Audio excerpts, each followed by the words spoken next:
Looks like we're all set. Okay.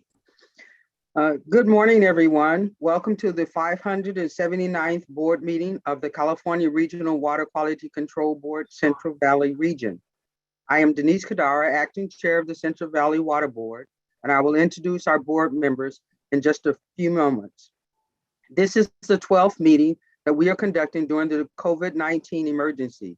In order to comply with public gathering limitations and physical distancing requirements, and as authorized by the Government Code 11133, there is no physical meeting room. For people who only want to listen or watch the meeting, the board's customary webcast is available. In addition, we are receiving presentations and public comments through a Zoom meeting platform. If you intend to present or comment or think you might be interested in commenting, you should already be in the Zoom room. Using the meeting ID provided on the board's website and the password you received from our staff. If you have not already received a password, you can email us at agenda5@waterboards.ca.gov. That email address is agenda followed by the number 5 with no space at waterboards.com. Speaker comment in the subject line so that we can follow up with you. For those in the Zoom meeting, you will be on mute and your camera turned off until it is your turn to speak.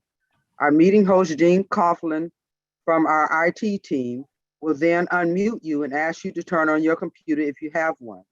When you are done speaking, the board and the board members have completed asking questions, you will be placed on mute and your camera turned off. We appreciate your patience and understanding during this extraordinary time. And now I will introduce our board members. We have Carmen Ramirez of Atwater. We have Raji Braun of Bakersfield. We have Mark Bradford of Sacramento. We have Sean Yang of Sacramento. Nick Avdis of Sacramento. And I'm Denise Kadar from Allensworth. I will now introduce Executive Officer Patrick Palupa, who will introduce the staff. Good morning, Acting Chair Kadara, members of the board. This morning we have Assistant Executive Officer Clint Snyder, who runs our Reading office. We have Assistant Executive Officers Adam Lapitz and JJ Baum in our Rancho Cordova office, and Assistant Executive Officer Clay Rogers of our Fresno office.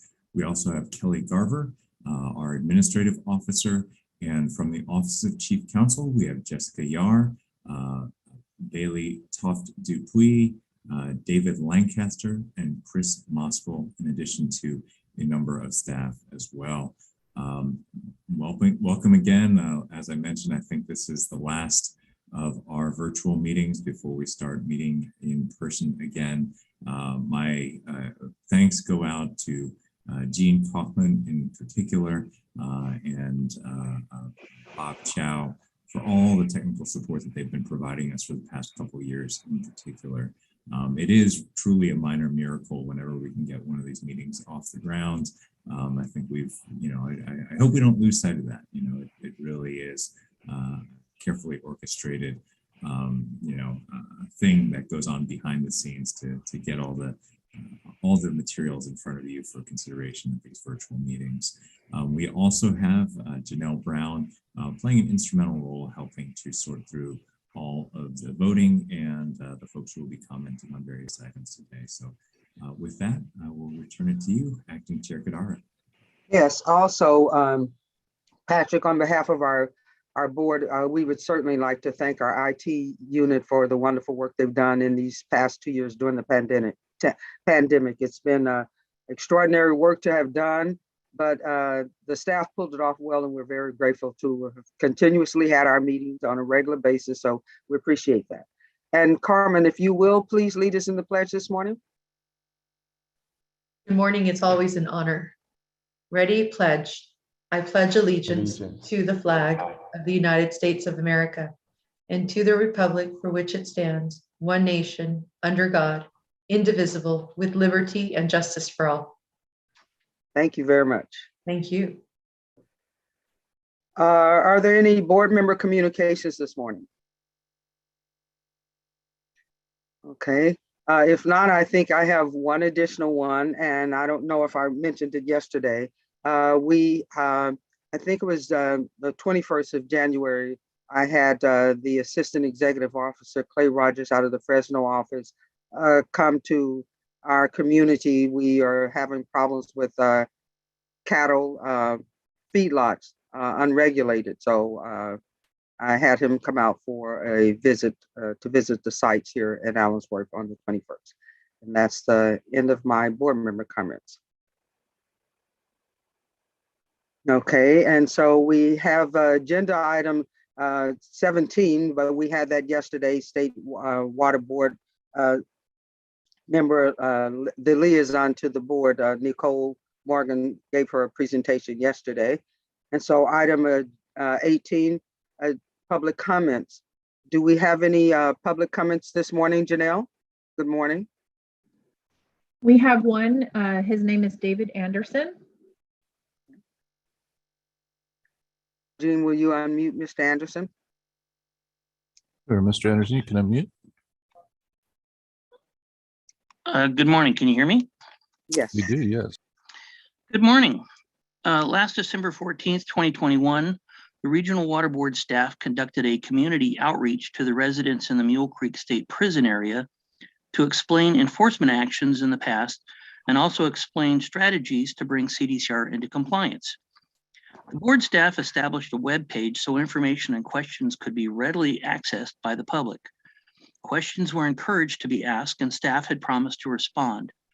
On January 7th, 2022, I submitted 16 questions about issues pertaining to Mule Creek Prison and CDCR, which have gone unanswered to date.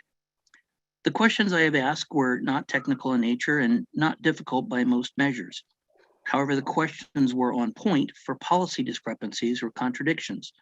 I would very much encourage the members of this board to examine those questions to see how policies and practices should be improved in addressing the problems at Mule Creek. It would be meaningful to receive responses to each of my questions. The fourth quarter monitoring and reporting program report submitted by CDCR on February 1st, 2022, strongly indicates that zero progress has been made in terminating illicit discharges into Mule Creek, which I have brought to staff's attention. 1,459,747 gallons of sewage was diverted to the wastewater treatment plant from the storm drain system in the months of October, November, and December. It begs the question, how is that contaminant not being discharged into Mule Creek during a storm event? This is the exact same scenario that resulted in the ACLO fine of $2.5 million in 2020 during implementation of Water Board Order 13267. Today, Water Board Order 13267 has been rescinded without explanation that the conditions which gave rise to the violations have been resolved. In fact, it appears they have not. I remain hopeful that this board will see fit to examine the current situation and take stock of what needs to happen moving forward. Explanations and excuses by staff come too late and are too weak to resolve the massive problems that continue to fester. Direct involvement by any or all of you would be greatly valued. Thank you. Mr. Anderson, thank you for your public comments. And I do remember this issue, and I would just like to hear from staff what's been done and what about these 17 questions? Yeah, I can answer that one. I think part of the picture is we're working on getting those answers together, certainly. I think there were a variety of questions asked both of the regional board, of the state board, of the Office of Public Participation, and of the Office of the Comms Office. So there's been a lot of questions coming in on Mule Creek. In addition, we are currently, frankly, petition has been filed by CDCR. We have been engaged primarily on those issues. Mr. Anderson, I think transparency is certainly important to the community. That's why we held the lengthy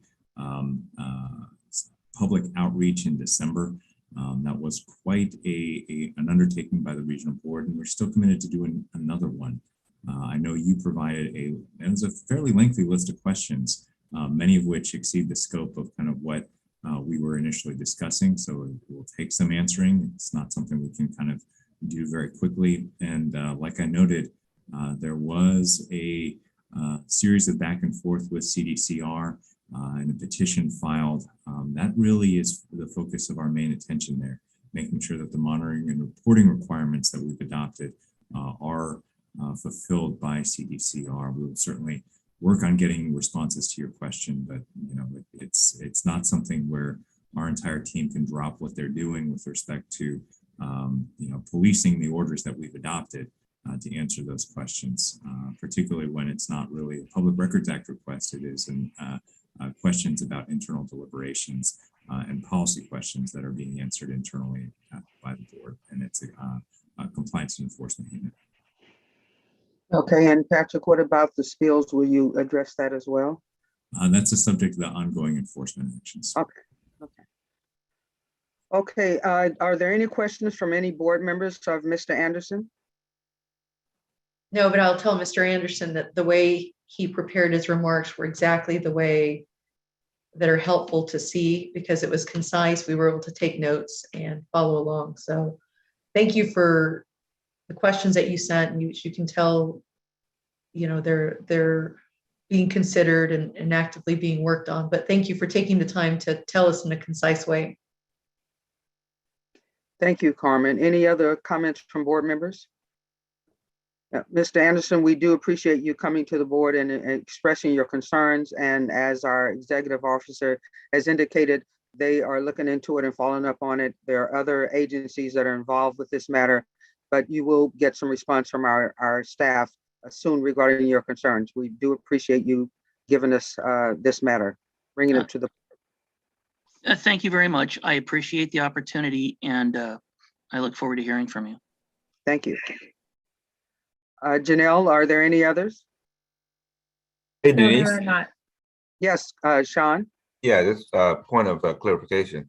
So I don't want to mix things, but so our policies, we could comment toward the public comment, huh? Because my school boards, we cannot comment anything toward public comment. So this is okay. Well, we can comment, but as Patrick said, it's an ongoing investigation. So and deliberations are underway. So we're limited in what we can say. And Patrick has spoken to the extent of which he can on this matter. Okay.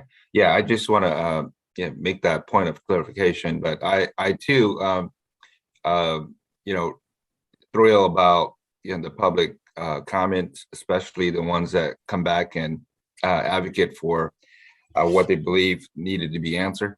And I think that's great for the public, great for us.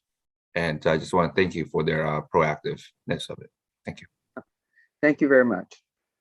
Okay, if we have no further questions, we'll move on to our next agenda item, which is agenda item 19, the statewide general waste discharge requirements for the winery processed water update. At this time, the board will hear an update on the general waste discharge requirements for winery processed water. This is an information item only and no action will be taken, although the board may ask questions and provide direction to staff. After the staff presentation, interested persons will be allowed 3 minutes each to address the board. We will now hear from the staff. Thank you, Acting Chair Kadara. Again, this was a presentation that Dr. Longley requested. There are a number of facilities of winery facilities within our region that play a fairly significant role in the agricultural economy for the Central Valley. And so this statewide order, which was a fairly significant undertaking by the State Water Board, would regulate in a consistent way wineries across the entire state of California. So this is a really big regulatory undertaking by the State Water Board.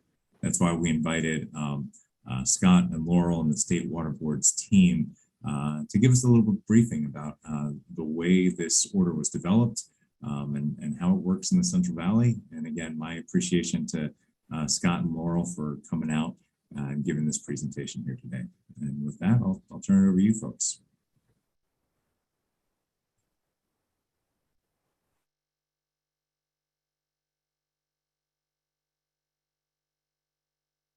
Okay. Good morning, Acting Chair Kadara and members of the board. My name is Scott Couch and I manage the State Water Board's Groundwater Protection Section in the Division of Water Quality.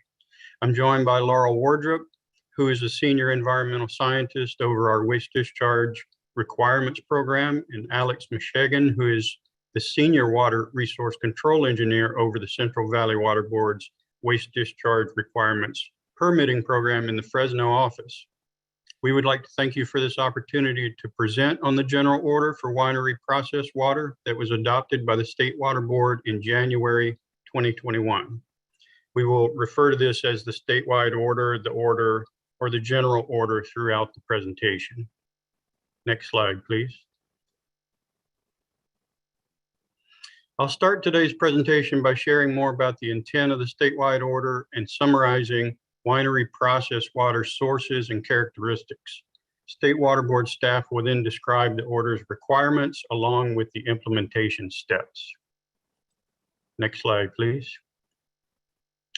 The statewide order was designed to protect groundwater and beneficial uses such as drinking water supply from winery discharges. The primary winery constituents of concern are salts from processed water that can accumulate in the soil and affect the health of crops and groundwater quality. Nitrogen from processed water goes through chemical and biological transformations in soil. Processed water generally has low levels of nitrate and higher concentrations of other forms of nitrogen, such as ammonia and organic nitrogen, which can convert to nitrate in soil. Nitrate may be leached below the root zone by percolation and can pose health concerns when there are elevated concentrations in drinking water. Oxygen consuming organic material is measured as biochemical oxygen demand, or BOD. Excessive BOD loading can lead to depletion of oxygen in soil, which slows the soil's natural treatment processes, decreases soil porosity with suspended solids, and can cause odors. The low oxygen conditions can also mobilize naturally occurring metals. The order provides streamlined permitting of winery waste discharges to land by setting a consistent set of control practices, limits, monitoring, and reporting. It supports regional board efforts to efficiently allocate their limited resources to regulate these discharges. Next slide, please.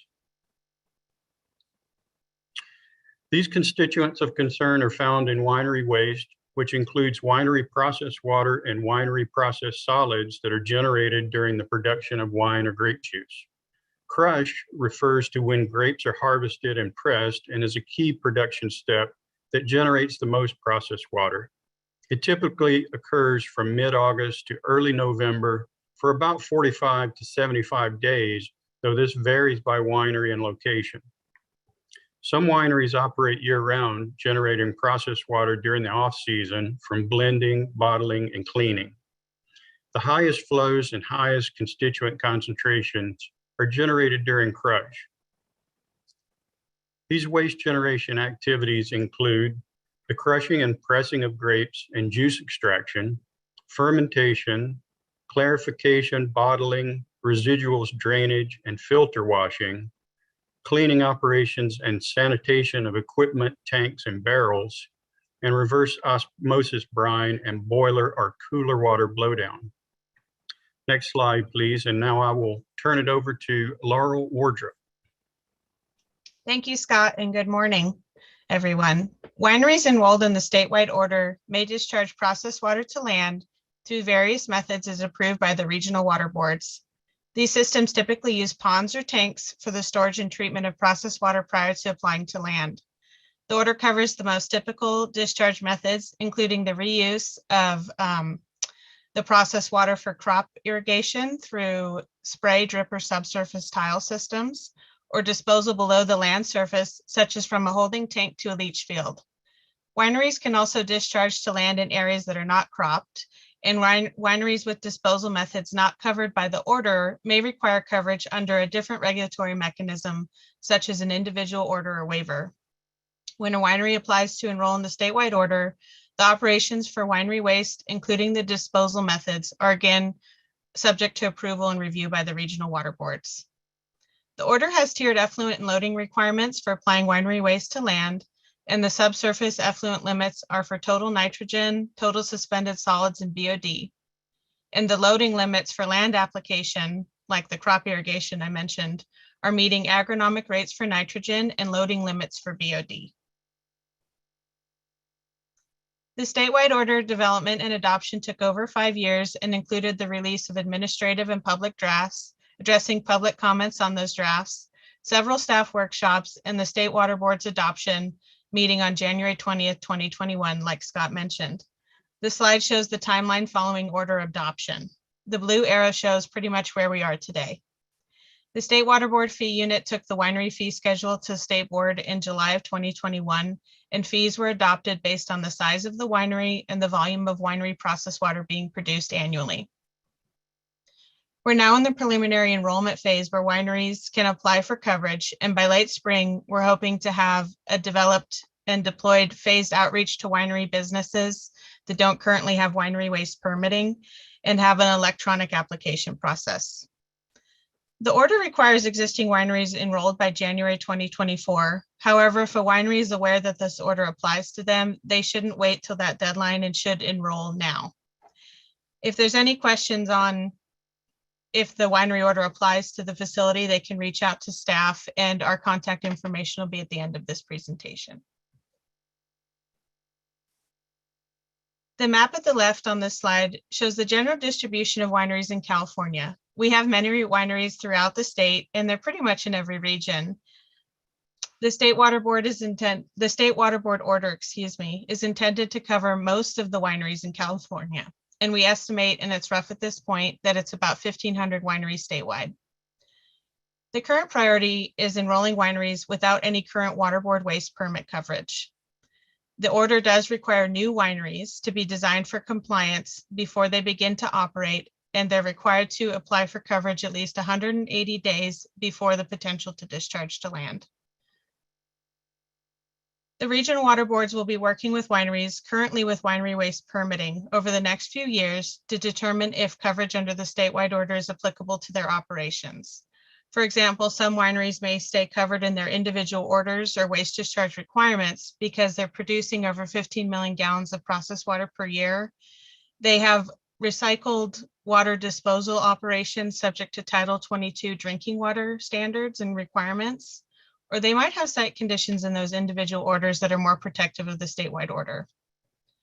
Some wineries will also not be required to enroll due to the low volume of processed water they're producing, and these are subject to local requirements or any applicable regional water board waivers that cover those discharges.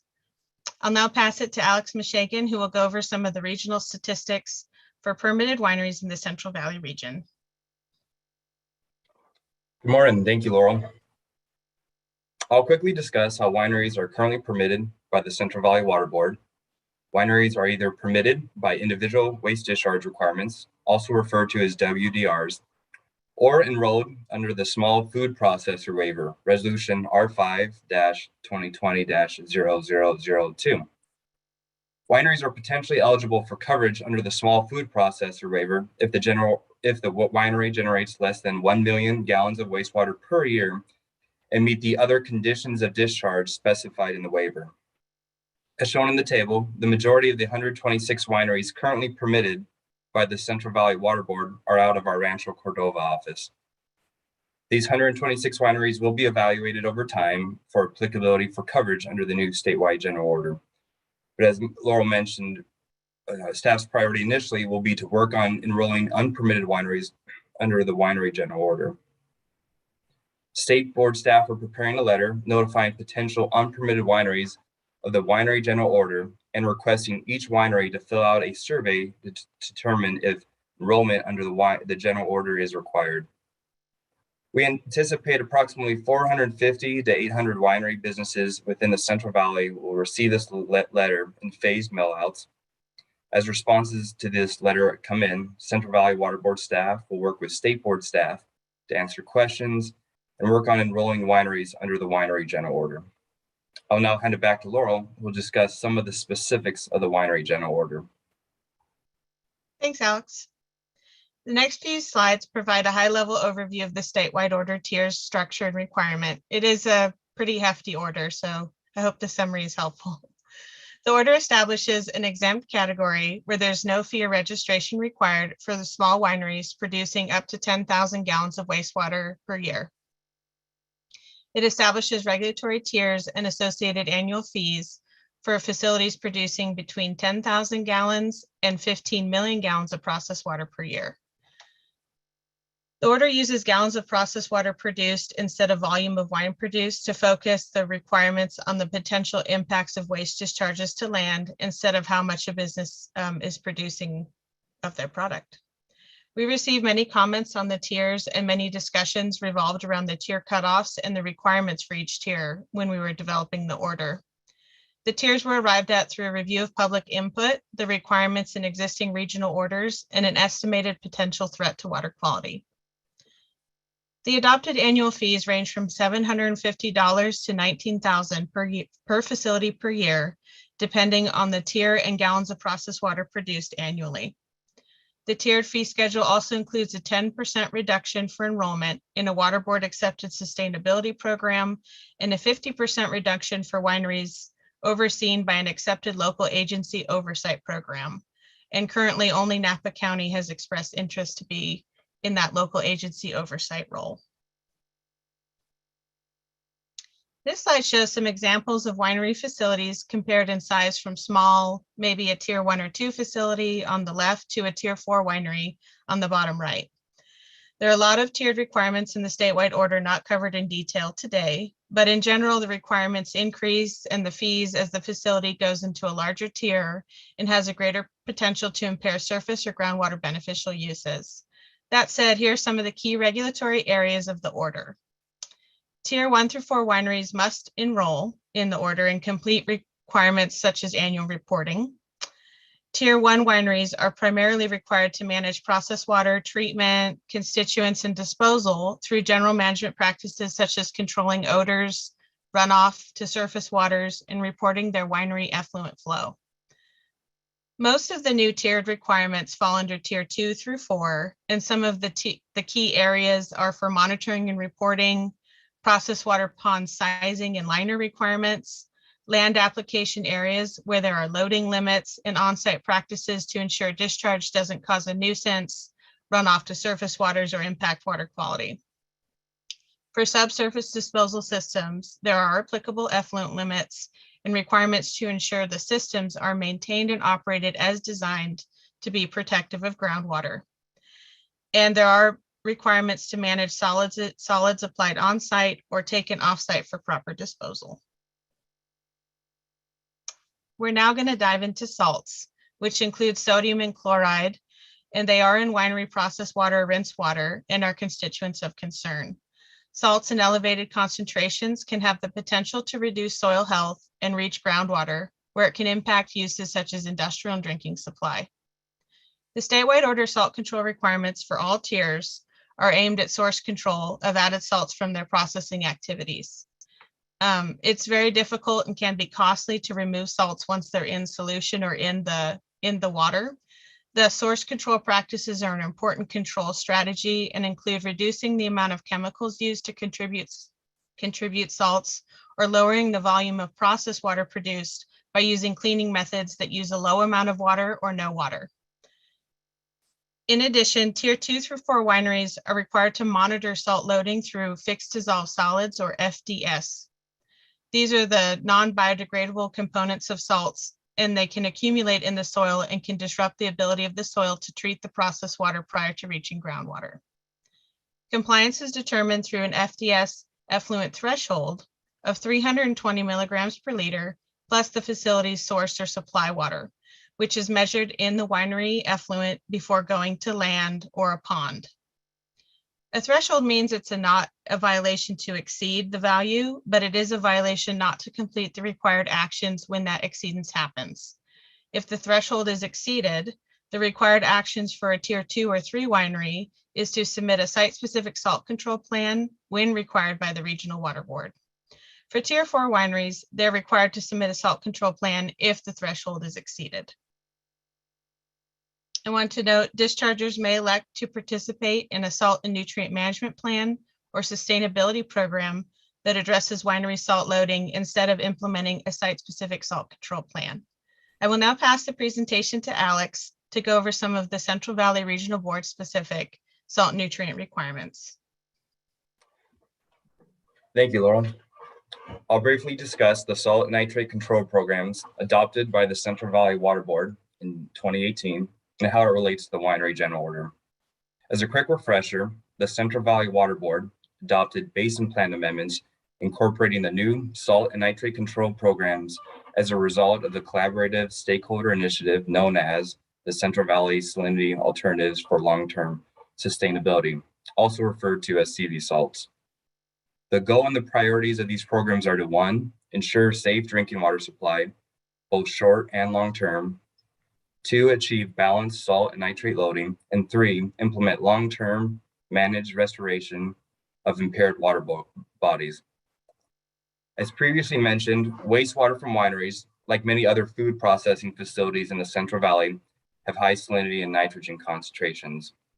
Therefore, staff expects most wineries to participate in the Salinity Prioritization and Optimization Study, also referred to as P&O study, for the Salinity Control Program, and participate in the Local Management Zone for the Nitrate Control Program. By participating in the P&O study for the Salt Control Program, wineries are required to support the P&O study and maintain current performance levels, but are allowed to defer more stringent and costly requirements until requirements are reevaluated after completion of phase 1 of the P&O study. For the nitrate control program, wineries that join a local management zone work collectively with other dischargers to address nitrate issues within their management zone. By participating in the local management zone, wineries receive an exemption from the nitrate standard. As the general order was being drafted, Central Valley Water Board staff worked closely with State Board staff to ensure that the general order complemented the work currently being done through CV salts. The requirements for the salt and nitrate control programs are incorporated in the winery general order. Therefore, any winery applying for coverage under the general order must demonstrate compliance with both programs as part of the application. For wineries that participate in the P&O study and join the local management zone, the winery general order grants certain exemptions to some of the salinity and nitrate requirements, respectively specified in the general order. I'll now pass it back to Laurel, who will discuss some of the winery general order monitoring and reporting requirements. Thanks again, Alex. The statewide order includes a model monitoring and reporting program, which means that the final monitoring and reporting program requirements are issued with the notice of applicability of coverage. The report requirements generally include an annual report due March 1st, and then a semi-annual report due March 1st and August 1st for groundwater monitoring, which is primarily for Tier 4 wineries. The monitoring requirements in the order provide flexibility to account for a variety of different winery operations, where compliance points are tiered based on the size of the winery. The monitoring locations are dependent on the winery features. For example, pond monitoring is not required if they're not using processed water ponds. Our goal is to have the water quality monitoring data submitted in the GeoTracker database. This effort will require staff time to coordinate with analytical laboratories and wineries submitting the water quality results and reports. The statewide order allows the use of water board accepted sustainability programs and salt nutrient management plan participation instead of the site-specific reporting requirements for nitrogens and salt. And as mentioned earlier, there's reduced fees for wineries enrolled in an accepted sustainability program. We believe that communities, including disadvantaged communities, will be supported by the beneficial use protections of the order, such as protections for industrial and drinking supply from salt and nitrogen impacts. The order supports sustainable water use goals through the beneficial reuse of processed water for possible aquifer recharge, and allows the crop irrigation using winery processed water, and ensures pond sizing is for large storm events regardless of the seasonality of our rain events. The order encourages on-farm composting and reuse of winery processed solid materials on-site to support the Governor Healthy Soil initiatives to sequester carbon as parts of addressing climate change. Wineries also have an incentive to reduce the volume of water supply they use to produce wine, because if they're on a cusp between a smaller or larger tier, the winery could be assigned a lower tier, which is usually less work if they're producing less processed water. As mentioned, state and regional board staff are working on the development of an electronic application process and a statewide phase notification effort for wineries to enroll. We're also developing additional guidance and templates to assist the regulated community, and those get posted on our statewide webpage as they become available. We'll continue to work closely with the regional boards and interested parties on these materials. Thank you again for your time, and this concludes our presentation. Listed here are the staff contact information and where to sign up for the State Board's LIRIS email list for this order and our webpage link, and we're happy to answer any questions. Thank you very much for that comprehensive presentation. I would like to ask the board, do you have any questions or comments regarding the presentation? I have some questions, Acting Chair. I'm wondering, are there public commenters that are going to speak on this item, or? Oh, I'm sorry, that would be the next question. Now, do we have anyone's public comments on this item? We do not. Okay. Go ahead, please, Nick. Thank you. Okay, thank you. So a question here on these wineries. I think I understand that wineries are subject to multiple levels of reporting requirements. Is that correct in terms of different programs? Like, for example, the irrigation nitrogen management plans for the ILRP, stormwater plans for their facilities, and then this permit. Is that correct? Yeah, if some wineries do have crop irrigation, and if they do and they have commercial grape growing, they could have an irrigated lands permit. And then some facilities also discharge industrial stormwater to a surface water. And so there are wineries that may have those three things happening, where they are discharging waste to land, they're irrigating crops with multiple sources of water, and they are discharging stormwater to a surface water. So has there been any discussion at the staff level about whether there are efficiencies in sort of consolidating some of these permits? Because it seems like there could be some efficiencies had by streamlining reporting requirements for these overlapping permits. Is that something that's been looked at? So There were comments. We've looked at that. I think that the biggest difficulty is in the federal requirements shift quicker than the state requirements. So where we've had facilities that have been regulated under combined federal and state permits, on occasion it's kind of been a disaster because the federal permit needs to be updated. That is often not subject to CEQA, and when you connect the two, you also have to update the state permit, which is subject to CEQA, which kicks off a really inefficient process. And then the individual discharger is often kicked into a CEQA process where they wouldn't ordinarily be if you're just updating the federal permit. So there's actually a strong interest in the industry to keep at least the federal permit separate from the state permit so that they can kind of go on their own regulatory tracks as kind of state requirements shift different than federal requirements. With respect to the ILRP, I think there are certain efficiencies in terms of how they manage their acreage. So I don't hear a lot of requests from the industry to kind of, it would be basically like an individual permit to regulate their facility, separate and apart from the coalition requirements. So in both those areas, the coalition is the efficiency for the monitoring and reporting when they do have irrigated acreage that is a combined facility. But a lot of these, kind of as Laurel indicated, these are kind of standalone facilities, a lot of them. They're not ones that necessarily manage their own, grape growing cropland next to them. Some of them do, but I think that's not, most of these kind of process grapes. It might be a related entity that they get the grapes from, but most of these are kind of standalone businesses doing the processing from the acreage that's doing the grape growing.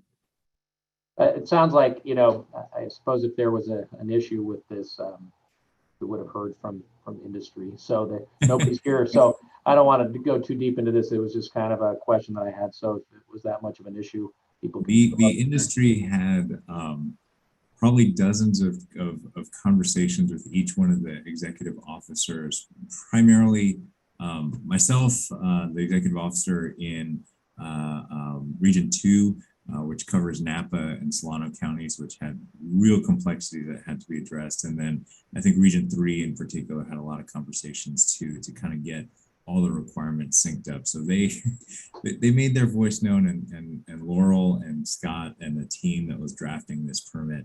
I don't even want to count how many conversations you've had with the kind of wine industry and winery industry. So their concerns were absolutely heard. I think the idea was to really get some state standardization here.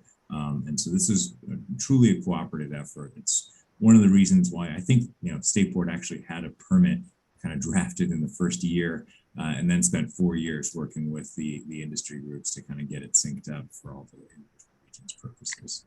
I was going to, I agree with that. I will say we probably spent 3 to 4 years meeting and discussing and reviewing this idea of efficiencies between different permits during the development of the order.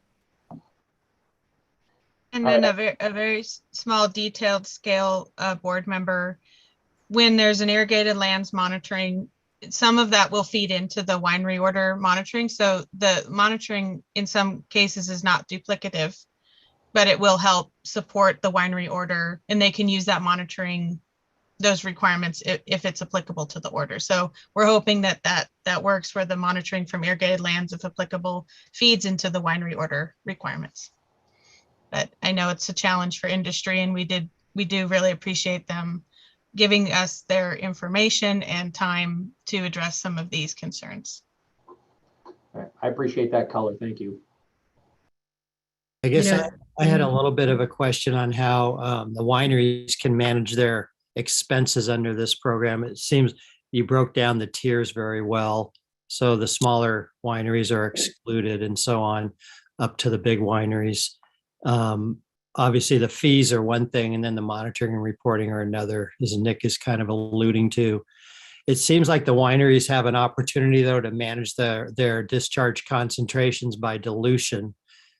Have you had discussions about that? I know, the old adage, dilution is not the source of, or the solution to pollution, but isn't there in some incentive to do that, to monitor their discharge and adjust it by dilution in order to avoid some of the triggers without pushing them into another tier though? It is possible, but then it complicates things. If they're going to do that, then they are discharging more wastewater, and they could get into another tier and face another set of requirements for that. But yeah, it is possible that someone would add additional fresh water to keep their concentration down. Right. And it comes. As I say, water is expensive though, so. Exactly. And there's a constituent loading for the plant. If they're growing crops, they're going to be trying to monitor the constituent loading there. I think this order does incentivize control of the constituents in pre-treatment or in their efficient practices, and try to reduce the volume of processed water, but encourages, if you have it, reuse it to irrigate crops or aquifer recharge where appropriate. And they may need to add some additional fresh water so that they don't kill their crop. Sure. Which they don't want to do. Yeah. Okay, thank you. So this is Carmen. The question that I had is, Laurel, you were describing how some wineries are covered under small food processor permits. Can you explain what, I mean, I don't know if there's a short way to do it, but how that structure is going to be different, or is it going to sort of absorb those? Or are they going to be allowed to remain separate from the wine? Yeah, I can kick it off, and then I think the Central Valley might want to talk about their waiver in particular. But so this statewide order kind of came midstream of the regional boards doing general orders and waivers for wineries, because we have a lot of them in California. If you've noticed, we're very blessed. Given that, the regional boards will be able to kind of assess what's the most appropriate regulatory mechanism for a winery. They have a lot of tools. They have their waivers. They now have the statewide order. They have individual orders, and some regions have general orders. So they'll be looking at which one's the most protective of water quality and moving wineries over as appropriate as defined. We haven't started that work yet because there's potentially 1,000 or so wineries that currently don't have any regulatory coverage. And it's a little bit of an on-level playing field if that's the case of wineries that are currently complying with some type of mechanism. So I'll defer to Patrick and Alex and the other Region 5 folks on the call. Yeah, no, and I think there's actually been an effort kind of in our region. There's been a few facilities that have downshifted. We've looked at some of these facilities, frankly, and Alex has been leading the charge. So what has bumped up some of the, we've been regulating these facilities with the melange of different orders. Some of them are under our small food processor order. Some of them, for various reasons, are under individual orders. The really big facilities within our region are probably going to stay under individual orders because they have site-specific requirements that they've worked on. Some of the Gallo facilities are ginormous operations that are really good at what they do. And so they will probably stay under their own individual orders.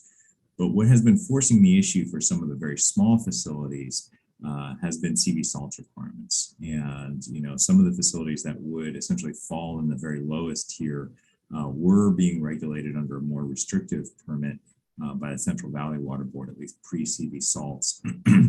So we've been downshifting a few permits here and there and taking a look at some facilities that would fall below the thresholds. Every once in a while, there's a bottling facility where it's really, really kind of a micro scale facility where they're essentially measuring their discharge in, hundreds of gallons a year, 200, 300 to, got a little bit of acreage there. It's really not going to be that much of a problem.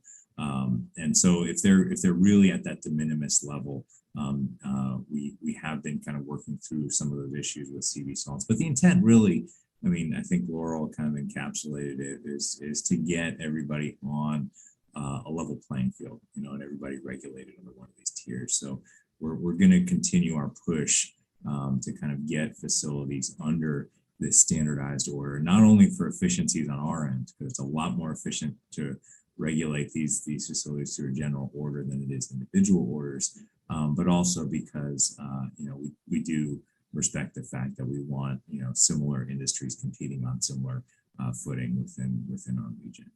I don't know if Alex wants to add any more to that. I will say, I really appreciate Alex's involvement in the project. There was a wrap up done recently to kind of the executive group and across all the water boards, and I think there's a lot of credit given to this team. Even though it took a lot longer, there was an incredible amount of coordination that was kind of being handled through the state board, Scott's team, with each and every one of the regional boards that would be affected by this and the industry groups that would be affected by this.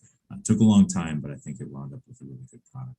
Alex, I'll defer to you if there's any other kind of. Yeah, no, I appreciate that. The only thing I would mention as far as moving forward, as Patrick mentioned, we have a lot of large wineries that probably wouldn't be able to be eligible for the general order, or a good amount of them. And then a good majority of the wineries we currently permit are under that waiver.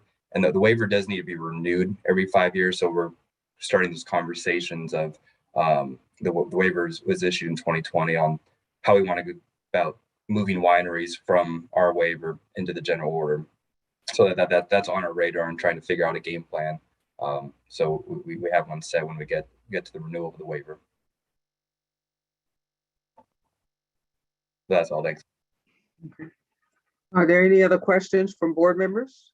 Comments?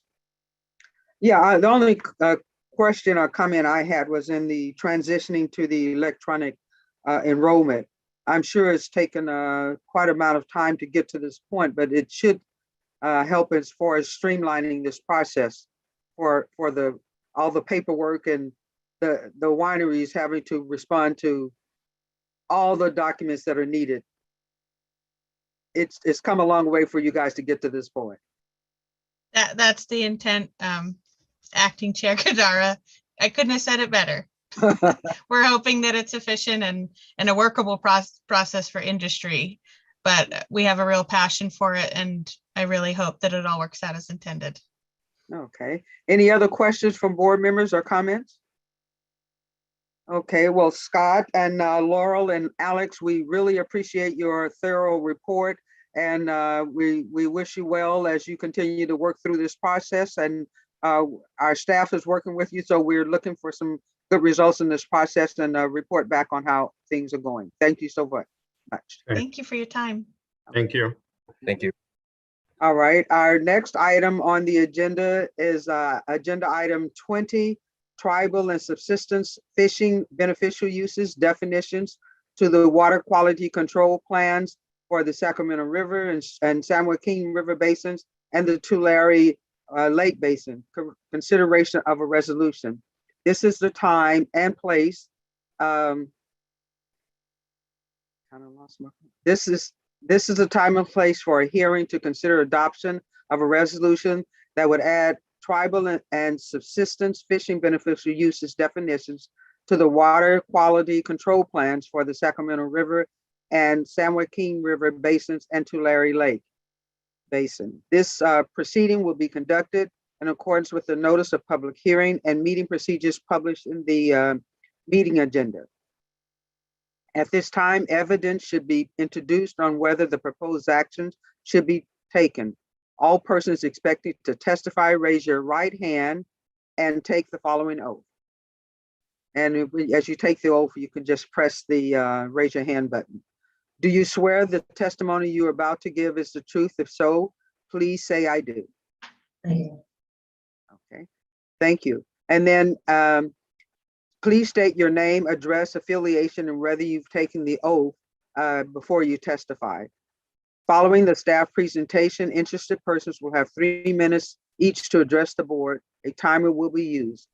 Does the council have any legal issues to discuss at this time? Not at this time, thank you. Okay, thank you very much. We will now proceed with the staff presentation.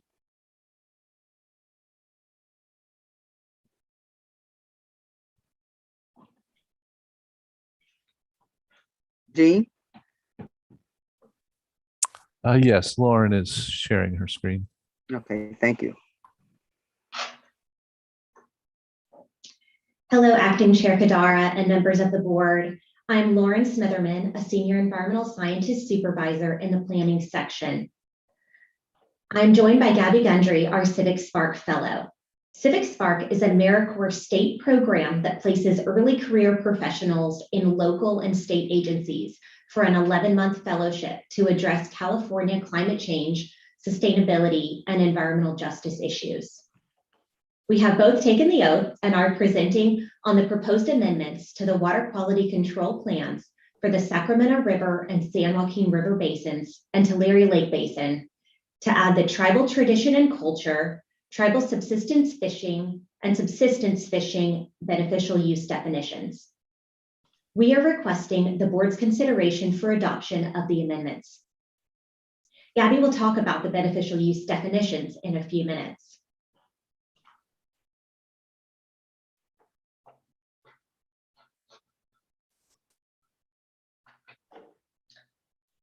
Our purpose is to adopt these beneficial use definitions into the basin plans. In this presentation, we will discuss an overview of the Central Valley Water Board's basin plans, the purpose of adopting the tribal tradition and culture, or CUL, the tribal subsistence fishing, or TSUB, and subsistence fishing, or SUB beneficial uses.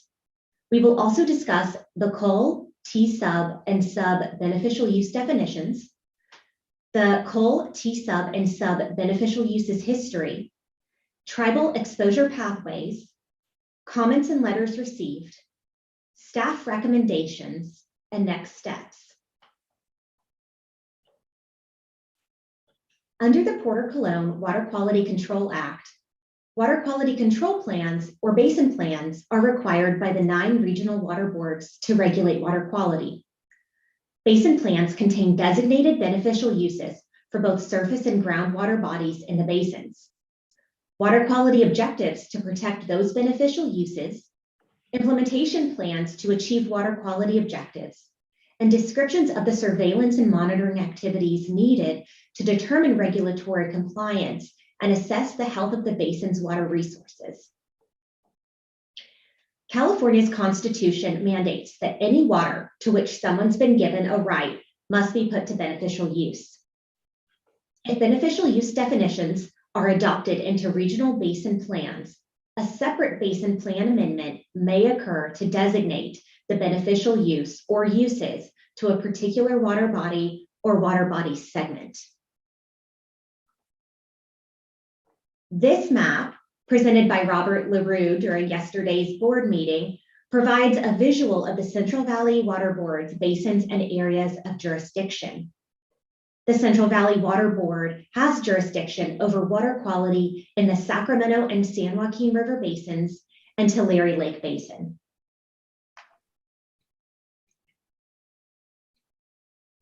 The tribal tradition and culture, tribal subsistence fishing, and subsistence fishing beneficial uses were developed to protect activities specific to Native American culture and tribes' historic use of California's waters, including practices not covered by existing beneficial uses.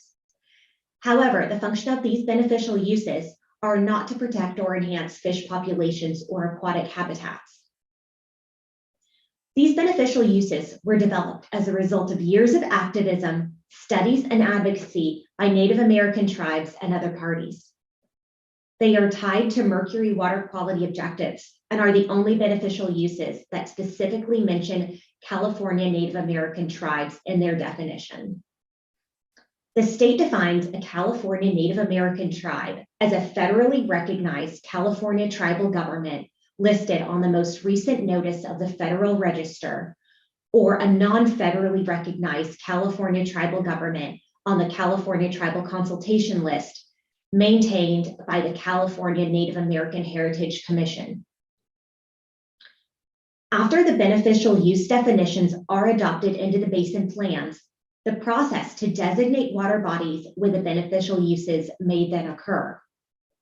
Now, I'll turn the presentation over to Gabby to further describe the beneficial use definitions and history and potential tribal exposure pathways. The tribal tradition and culture, or CUL, beneficial use, is defined as uses of water that support the cultural, spiritual, ceremonial, or traditional rites or lifeways of California Native American tribes, including but not limited to navigation, ceremonies, or fishing, gathering, or consumption of natural aquatic resources, including fish, shellfish, vegetation, and materials. Next slide, please.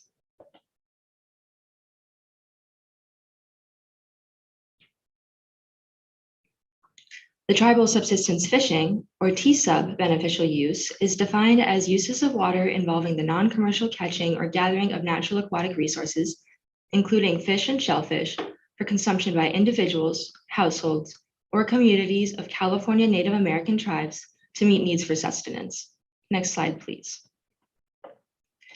The subsistence fishing, or sub-beneficial use, is defined as uses of water involving the non-commercial catching or gathering of natural aquatic resources, including fish and shellfish, for consumption by individuals, households, or communities to meet needs for sustenance. The subsistence fishing beneficial use does not mention California Native American tribe and its definition, but is grouped with the tribal tradition and culture and tribal subsistence fishing beneficial uses because it may still be of interest to and can still be utilized by California Native American tribes, tribal members, as well as other interested persons or members of the public. Next slide, please.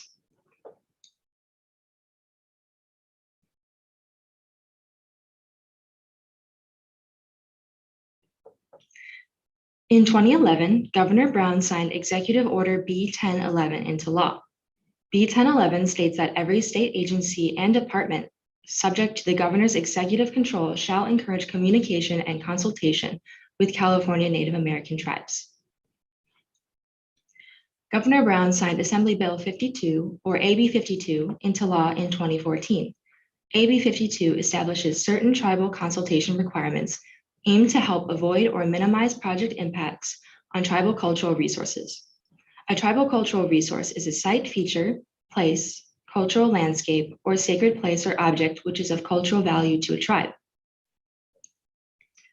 In 2017, the State Water Board adopted the statewide inland surface waters, enclosed bays, and estuaries plan. This plan defined the tribal tradition and culture, tribal subsistence fishing, and subsistence fishing beneficial uses. Because these beneficial use definitions are not actually contained within each region's basin plans yet, each region must amend their basin plans for these definitions to be adopted and for water bodies to be protected. Input from California Native American tribes play an important role in this process and can influence if, where, when, and how these beneficial uses are designated. Since the State Water Board's adoption of the statewide inland surface waters, enclosed bays, and estuaries plan, Central Valley Water Board has conducted and is continuing to conduct tribal outreach and engagement. In 2021, Central Valley Water Board began receiving tribal tradition and culture and tribal subsistence fishing designation requests from participating tribes on a rolling basis, and is in the initial steps of developing a process for the designation of the tribal tradition and culture beneficial use for requested water bodies. Next slide, please. Tribal members may potentially have increased exposure to water pollutants due to tribal tradition and culture or subsistence practices specific to California Native American tribes. Water pollutants may expose tribal members through the ingestion of water, ingestion of aerosols and particulates, dermal exposure, ingestion of plants, and ingestion of animals. Current water quality standards may not be sufficient to protect California Native American tribes from potential increased exposure to water pollutants and water bodies that are used for traditional and cultural practices and subsistence fishing. Next slide, please. This chart, developed by Sarah Ryan with Big Valley Band of Pomo Indians and Karuk Tribe, illustrates tribal exposure pathways in the event of a freshwater harmful algal bloom event. However, it may also represent tribal exposure pathways to other water pollutants. The symbols at the bottom of the chart represent the 5 potential exposure pathways of water pollutants to tribal members. Exposure pathways vary by tribal activity. For example, the consumption of aquatic animals, such as fish, may potentially expose tribal members to water pollutants through the ingestion of water, ingestion of animals, ingestion of aerosols and particulates, and dermal exposure. The tribal subsistence fishing and subsistence fishing beneficial uses may require new water quality objectives to be developed that are protective of a higher rate of fish consumption. Now I'll turn the presentation back over to Lauren to discuss comments and letters received, staff recommendations, and next steps. Next slide, please.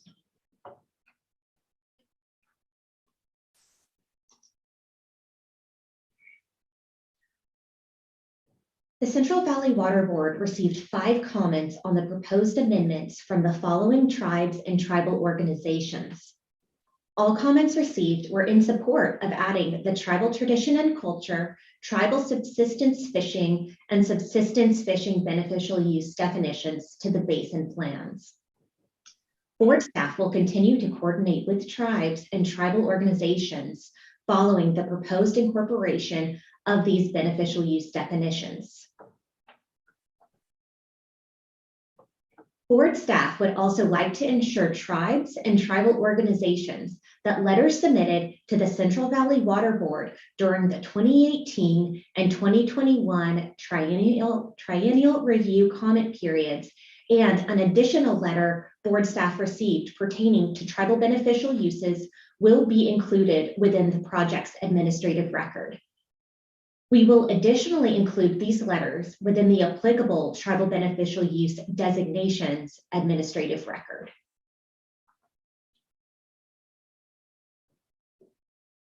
Board staff recommends adoption of the proposed amendments to the water quality control plans for the Sacramento River and San Joaquin River basins and Tulare Lake Basin to add the tribal tradition and culture, tribal subsistence fishing, and subsistence fishing beneficial use definitions.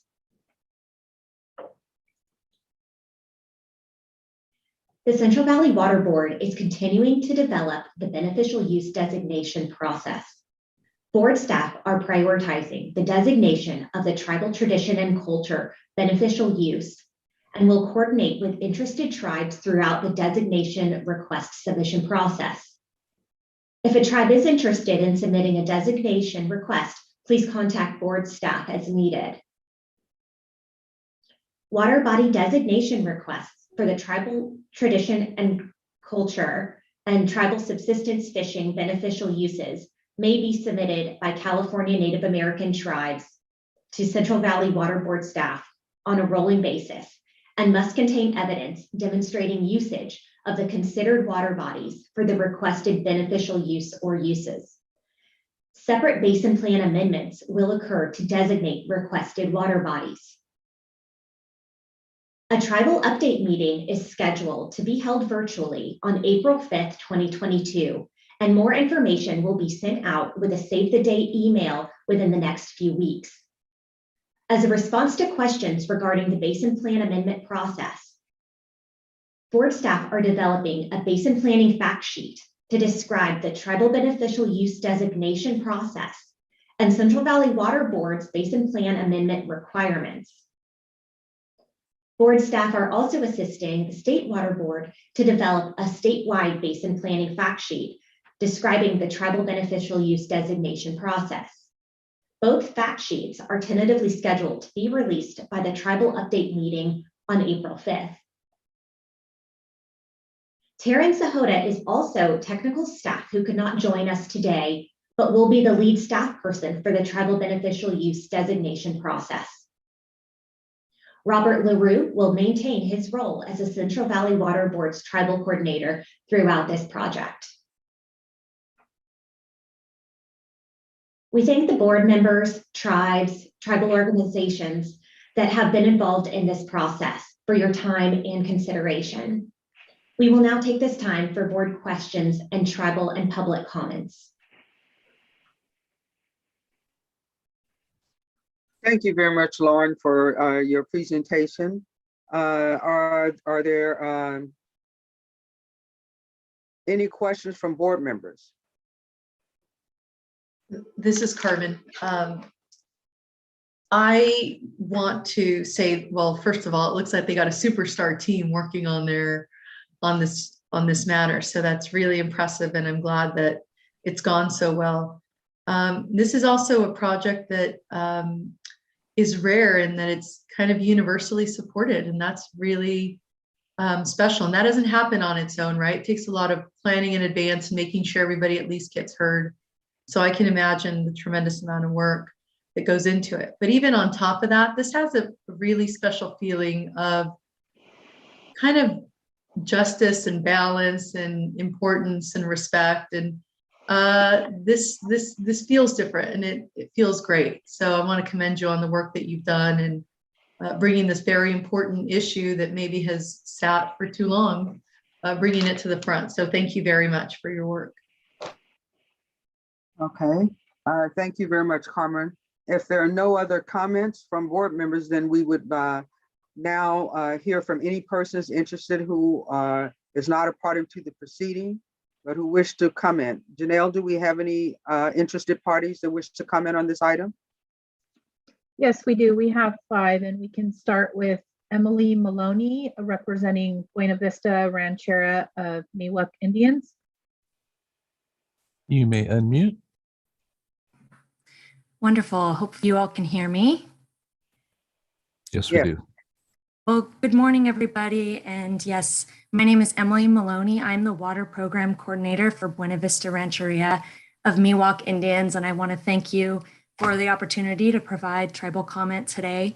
I was directed by Chairwoman Rhonda Morningstar Pope Flores and the Tribal Historic Preservation Office Advisory Board to reiterate a comment letter that Buena Vista Rancheria submitted to the Water Board on October 27th, 2021. It was our letter in support of adopting these definitions into the Basin Plan. So I'll just be reading through that letter. So Buena Vista Rancheria would like to provide comments in support for and to urge the adoption of tribal beneficial uses and definitions to the Sacramento, San Joaquin, and Tulare Lake Basin plans. Buena Vista Rancheria supports the board in amending these basin plans to include the tribal beneficial use definitions, including tribal tradition and culture, tribal subsistence, and subsistence fishing. Water is sacred and essential to Buena Vista Rancheria, as it has been for all California Indians since time immemorial. These definitions are long overdue and are much needed to address the environmental injustices California Indians have endured due to the pollution of waterways, altered hydrologic conditions, loss of access to water essential for tribal lifeways. The definitions acknowledge the historic and present day use and significance of waters by and for California Indians. The Water Board's vision of ensuring the valley's aquifers and surface waters meet or exceed water qualities necessary to support all beneficial uses can no longer exclude tribal beneficial uses and must adopt these important definitions. Buena Vista Rancheria requests the board follow the directions of Governor Gavin Newsom's Executive Order N-1519 in acknowledging the harm inflicted upon California Indians and reaffirming Executive Order B-1011, government-to-government consultation. Buena Vista Rancheria requests the board adopt the definitions to its basin plans and swiftly move to designate water bodies with these definitions according to direct input and consultation from California tribes. Without the direct input and engagement from California tribes in creating the definitions and water body designations, the beneficial use process will not accurately nor adequately reflect the needs, values of tribal water uses. So thank you so much. I will end it there and appreciate the time. Thank you very much, Emily. We appreciate your comments. Do we have any comments from the board? If not, we'll move on to the next presenter, public commenter. Janelle? Miss Sarah Ryan's unmuted.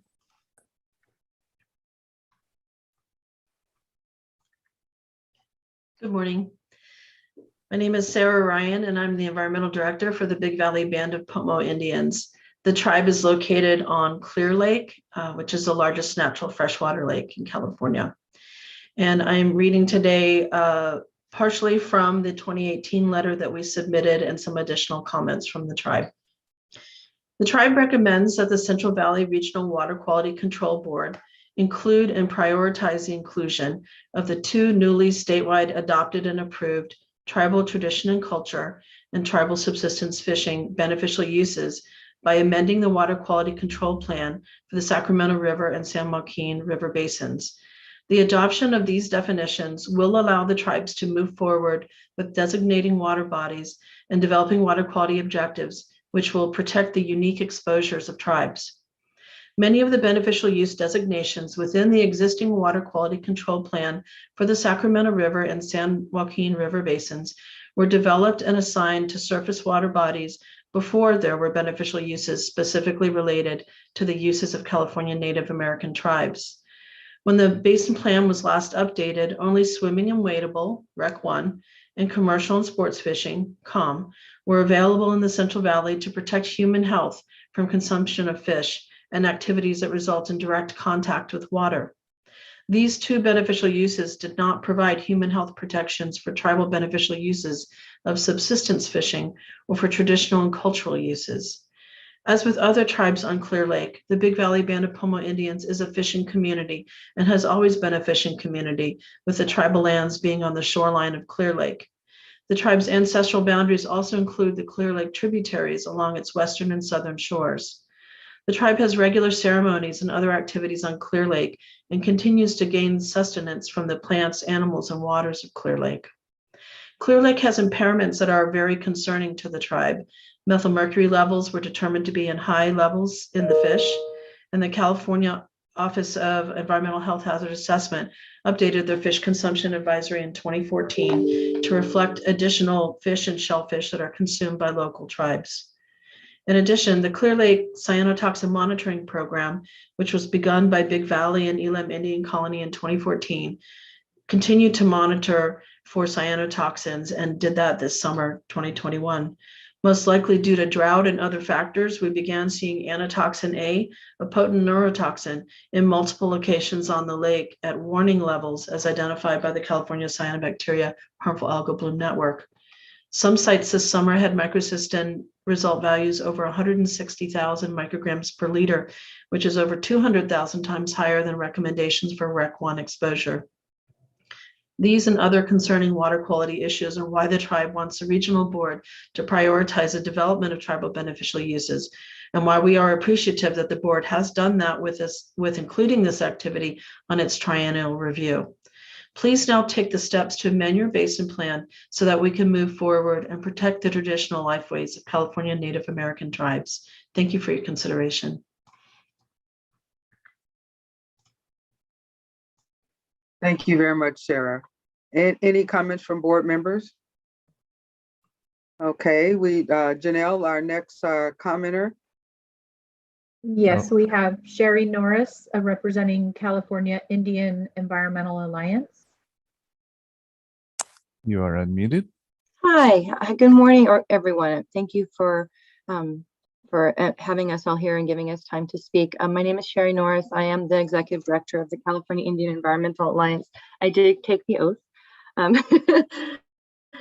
wanted first to say that our first comment is that CS supports the approval of the adoption of the tribal subsistence fishing and subsistence fishing definitions as were previously adopted by the State Water Resources Control Board under the SWEB provision. So we definitely approve that and are very happy that it's before you today.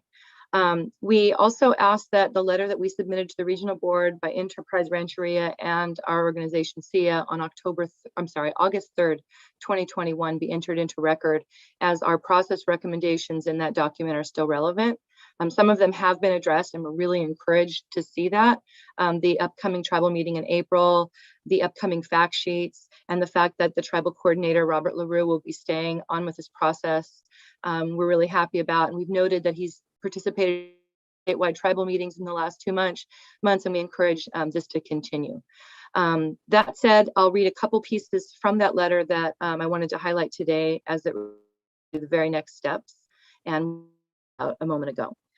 We asked that the regional tribal coordinator convene a region broad participatory tribal advisory committee of Central Valley tribes and tribal organizations with institutional knowledge to advise the process. This would allow for tribes to reach recommendations consensus, which would better support regional board staff, both in staff time and just knowing that what they're getting from everyone is what all of the tribes collectively have had a chance to talk through.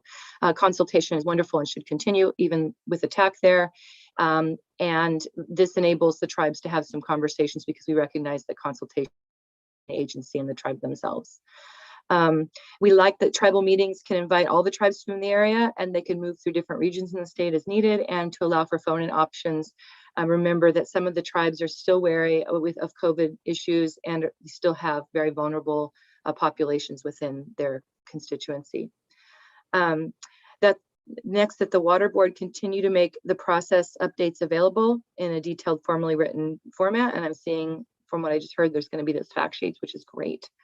That the regional board submits tribal submissions of their own data, or that each tribe can choose who will conduct surveys of their members. It's appropriate for tribes to be able to determine how they want this data gathered and by whom, because they're going into the communities, and tribes are sovereign nations. Some tribes have or are planning to conduct surveys of their own members. They would be interpreting that data and holding focus groups for their communities before submitting the outcomes of the surveys to the state to make sure it is accurately capturing the community. And that the regional board, the next one is that the regional board will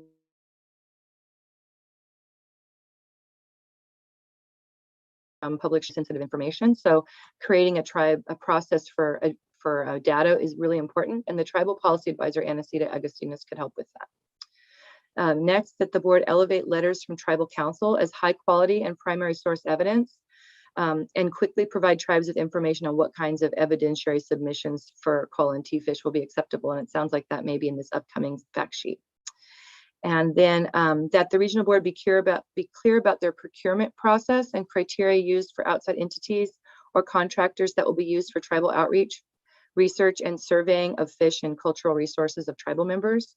Tribes and tribal organizations with institutional knowledge of tribal beneficial uses should be considered, and Central Valley tribes should weigh in and identify who they'd like to complete these processes, and then have an opportunity to complete the processes themselves.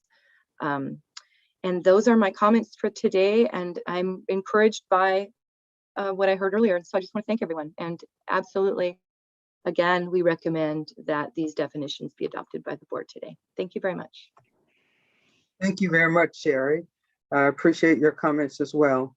And any comments from the board?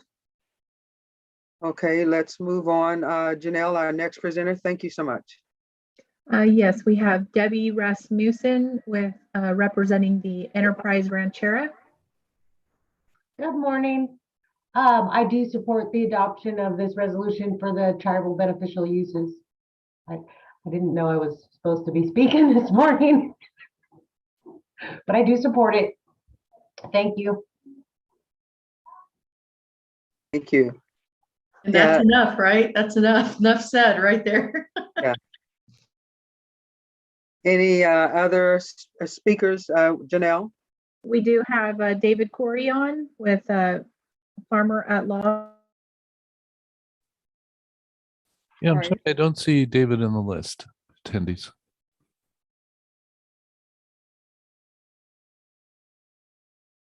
Okay. So if we have no other presenters at this time, the board will now hear any closing remarks from staff. Denise? Yes. Can I say something? Sure, please. Okay. Yeah, I just want to applaud the presenter and our public comments toward this topic. I think it's very important. The fact that we have a lot of many minority groups in America, and a lot of them try to come up and sustain some of their cultural and background. I think it's important. I think that speaks to the effort of equity in this country, and that leads to me remembering, this month being Black History Month. It's kind of somewhat go hand in hand of the background, the work that had done to lead to this type of situation that we recognize it and gonna move forward, recognizing it and appreciate the individual groups of people. So just want to say that. Thank you. Thank you very much for those comments. We will now have closing remarks from staff. I really want to thank the team for putting together this project. Lauren and Gabby have been wonderful. As you know, we had the presentation from Elizabeth just not too long ago. She shifted to a different project in a different agency. And I do want to thank Robert for his continuing engagement on these issues. There are a few people kind of more affable and more genuine in kind of their desire than the folks who are on this team to protect water quality for these folks. There's a lot of hard work ahead. Speaking to Ms. Norris's comments about what we will need to do to classify evidence from tribal communities, from tribes. We at the Central Valley Water Board want to keep that door open as wide as possible. We want to understand what the cultural values are that led to designations or that will lead to designations. And we want to be offered the widest spectrum of protections for those uses that we can within our laws and within our authority. So, it's a major step forward today. I want to thank our team for putting this presentation together, putting the Basin Plan amendments before the board today. We will have more on this to come as we individually look at water bodies and continue to engage with tribes about what uses are appropriate for those water bodies. So thanks to everybody who participated in this process. I recommend adoption of the Basin Plan amendment today. Thank you very much, Patrick. I'd like to now turn it to our board members for any further discussion and questions, deliberation before we take a vote on this item. Any comments from the board members? I'd move staff recommendation. Okay, before we take make the motion, I'd just like to provide some comments. First of all, I really would like to commend Emily, Sarah, Sherry, and Debbie. Can't pronounce your last names, but your first names I remember, and most important, the conversation and the discussion you shared with us today. It was very important. I think the Governor Brown and Newsom and the executive orders and legislation that's been passed on behalf of the Native American population here in California, and the fact that we're now looking at recognition of their culture and how the water has had impact on that culture, and what we can do now to consider designated beneficial uses on behalf of the population, I think is critical.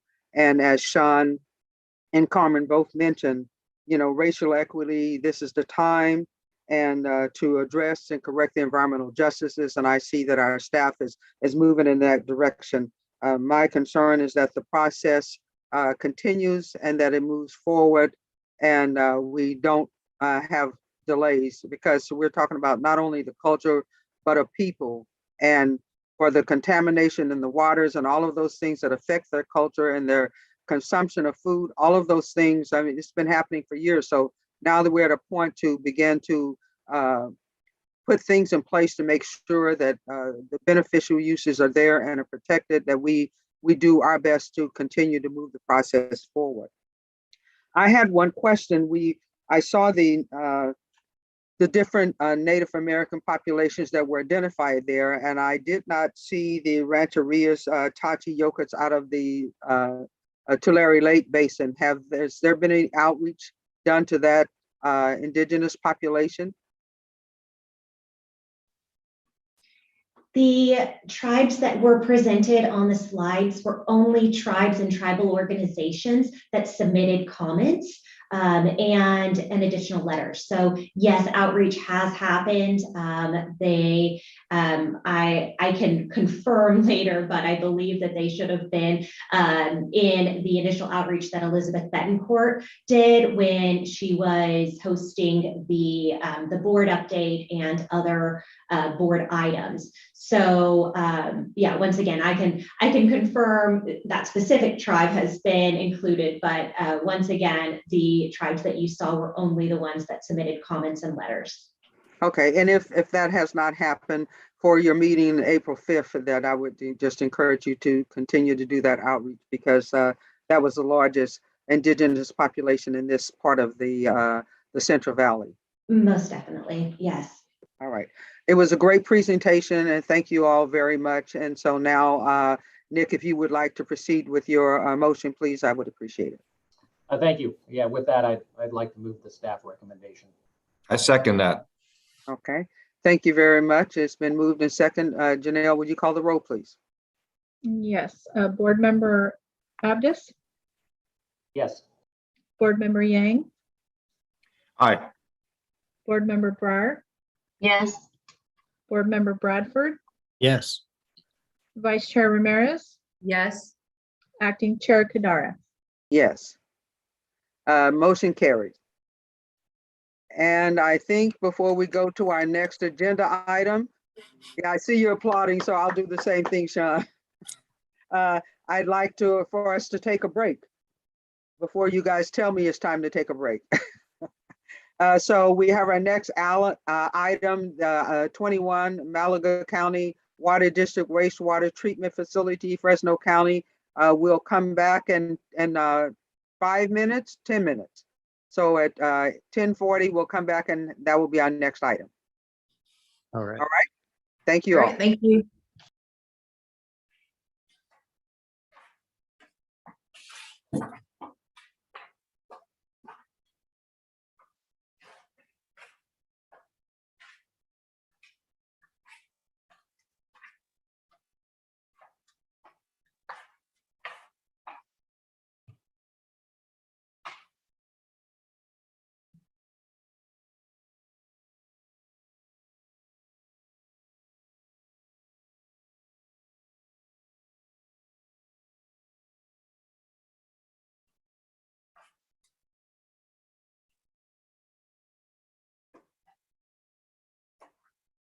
You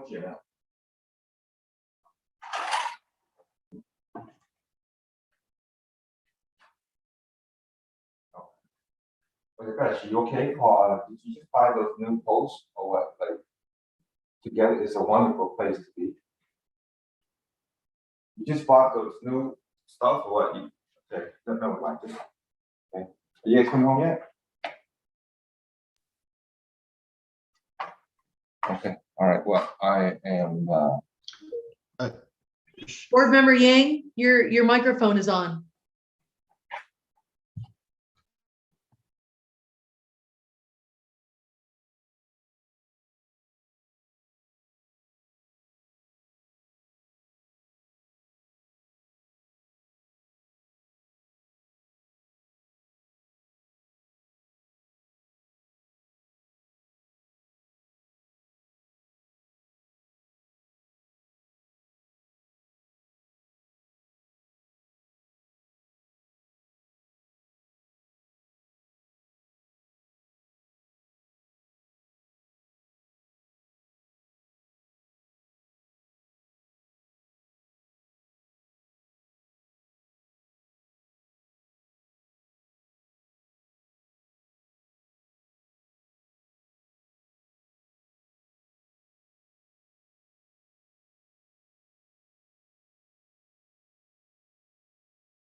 1, 2, 3.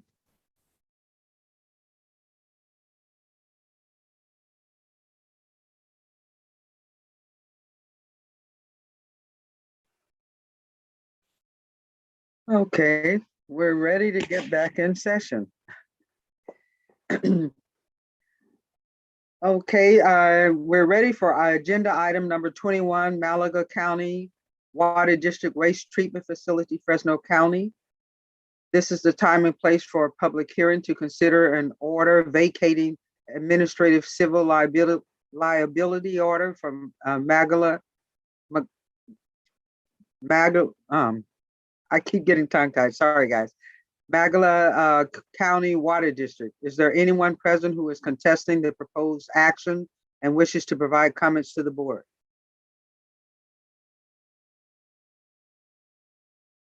No? Okay, since there's no one present to contest this matter, the board will proceed based on the agenda, materials, and the record.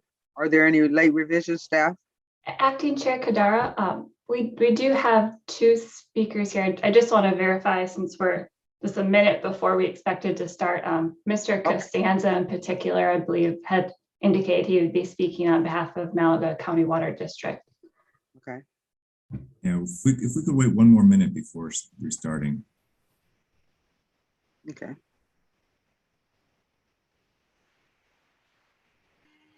Mr. Costanzo is unmuted. Good morning. Good morning. The proposed order before you. I'm Malaga County Water District's attorney, by the way. The proposed order before you is one that is revised from a prior tentative order that was issued by your staff. The revision basically eliminated a suggestion that you could simply resuscitate what is a 6-year-old complaint and set it for rehearing before this board. And that was eliminated from the proposed order, but unfortunately, that same suggestion has now resurfaced in responses to comments that were filed by your staff. And as we noted in the comments originally, you have no jurisdiction to do that, consistent with Water Code Section 133.23. So contrary to what appears in the responses to our comments, if that were to occur, we would not be appearing before this board to express our objections to that. We would instead be required to file again in court and enjoin the board from entertaining that resuscitated complaint. Doing so would also pretty clearly violate the Superior Court's order, and we would be seeking to have the board held in contempt.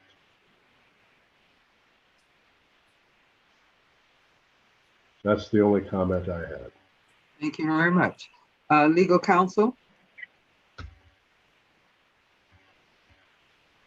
Yes, thank you. As previously indicated, there was an initial tentative draft circulated and provided for comment. One of the comments did take issue with some of the provisions regarding next steps following the board's vacation of the ACL order. The response to comments does explain that, and that record is before the board. It's staff's position that the discretion regarding any pending complaint following a vacation of the ACL order is fully within the assistant executive officer, and to the extent there are objections to this board's jurisdiction, any of the board members, in particular advisory members' participation in a subsequent hearing, those objections can be heard later. But that really is the next step. Before the board is just a very simple, brief order vacating the administrative civil liability order, really at the direction of the Fresno County Superior Court to do so following the writ of remand. And those proceedings are detailed in the very short order before the board. Thank you very much. Janelle, do we have any other persons wishing to speak on this item? We do have David Boyers from the Office of Enforcement. Okay, go ahead, please.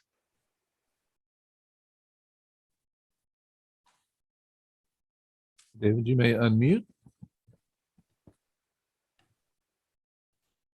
Good morning, Acting Chair Kadar and board members. I do not have any comments in response to Mr. Costanza's assertions on this matter. Thank you. Thank you very much. Okay, so is that all we have for comments, Janelle? That is. Okay, thank you very much. Staff, do we have any late revisions on this item? There are no late revisions. Okay. Do we have any, does council have any issues to discuss, any further issues to discuss at this time? No, thank you. Okay. The hearing is now closed and the chair will entertain a motion to adopt the order vacating the administrative civil liability. So moved. Okay. It's been moved. I need a second, please. This is Carmen. I will second. Okay. And Janelle, would you please call the roll? Yes. Board Member Abdus? Yes. Board Member Ramirez? Yes. Board Member Brar? Yes. Board Member Bradford? Yes. Board Member Yang? Aye. I guess I already called Vice Chair Ramirez. Acting Chair Kadar? Yes. Thank you very much. Motion carries.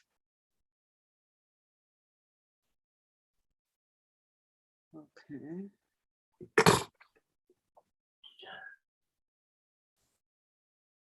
Okay.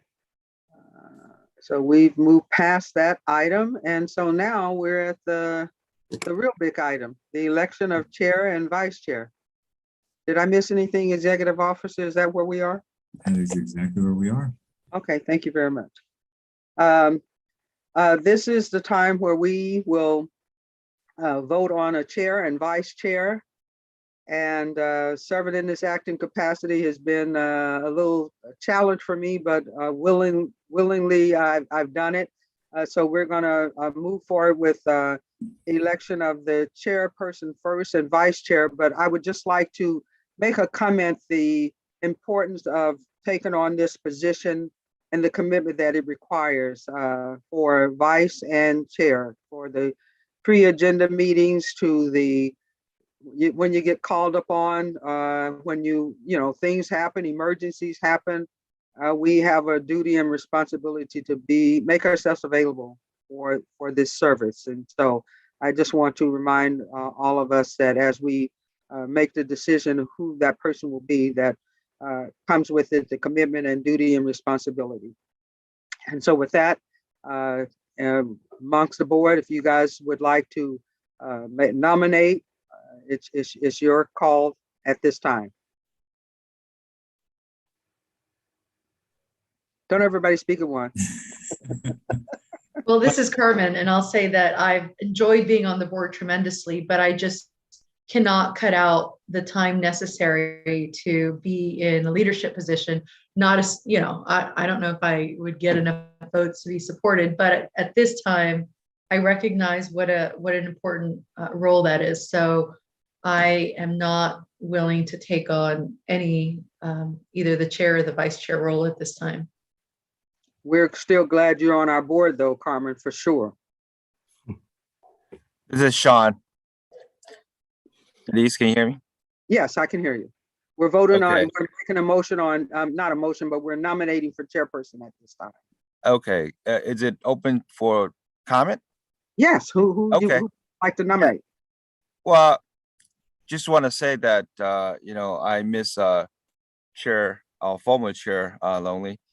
He's was really good at what he did. and you are pretty good too. But unfortunately, you sound like you're not going to have time to sit on that position going forward. But I believe we do have good board members that could serve that position. And I look forward to hearing the individuals that want to come up front and for us to vote for it. So I look forward to that. Denise? Yes. Hi, this is Raji. I agree with Sean. I miss Dr. Longley. I think you do an amazing job. You've done an amazing job, so is Carmen. But I understand what Carmen is saying, and I understand what you are saying, Denise. And I would like to nominate someone. I think Mark. I would like to nominate Mark. I think Mark's done a wonderful job. I've enjoyed working with him on the board. If you're interested, Mark, I'd like to hear your comments. But I think that would be really great for our board, you know. So I'd love to hear from you as well, but I myself would not be interested in being chair or vice chair. So Mark, the floor is yours. Well, thank you, Raji. I mean, Carl's going to be a hard act to follow, to put it mildly. Well, how did you guys throw me out there? And you're Denise, you're a hard act to follow. We all know that. Well, you and Dr. Longley, like, you know, we're not worthy. And I was honestly hoping that Denise would have time for the chair position, but I have talked to her and she indicates she's got a lot of balls in the air, which is great. I have the benefit of being retired and my kids are all grown and gone.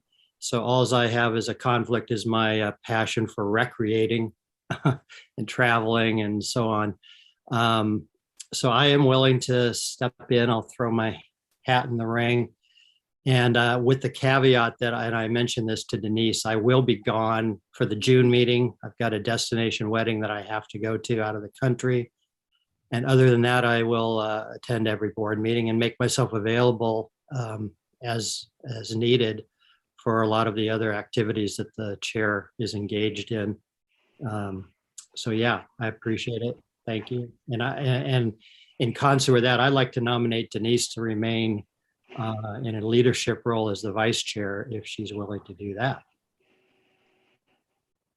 Well, I won't say no. I don't want to be the chair. That's not me. But for the backup and the involvement I've played over the years in that capacity, I'm very familiar with it, and I would feel comfortable serving in that capacity if that's what's needed at this time.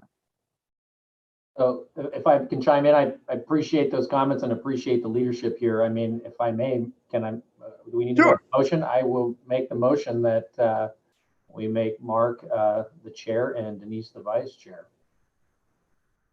This is Carmen. I would second that. Yeah, Raj, you try to jump in, try to elbow me out. No, I'm kidding. Nick, you're so quick to motion like the last couple days. Hey, he's moving up in the ranks. He's going to be in the seat pretty soon, in the hot seat pretty soon. So it's been moved in second. Janelle, can we get a roll call? Yes. Board Member Abdus? Yes. Board Member Bradford? Yes. Board Member Brar? Yes. Board Member Yang?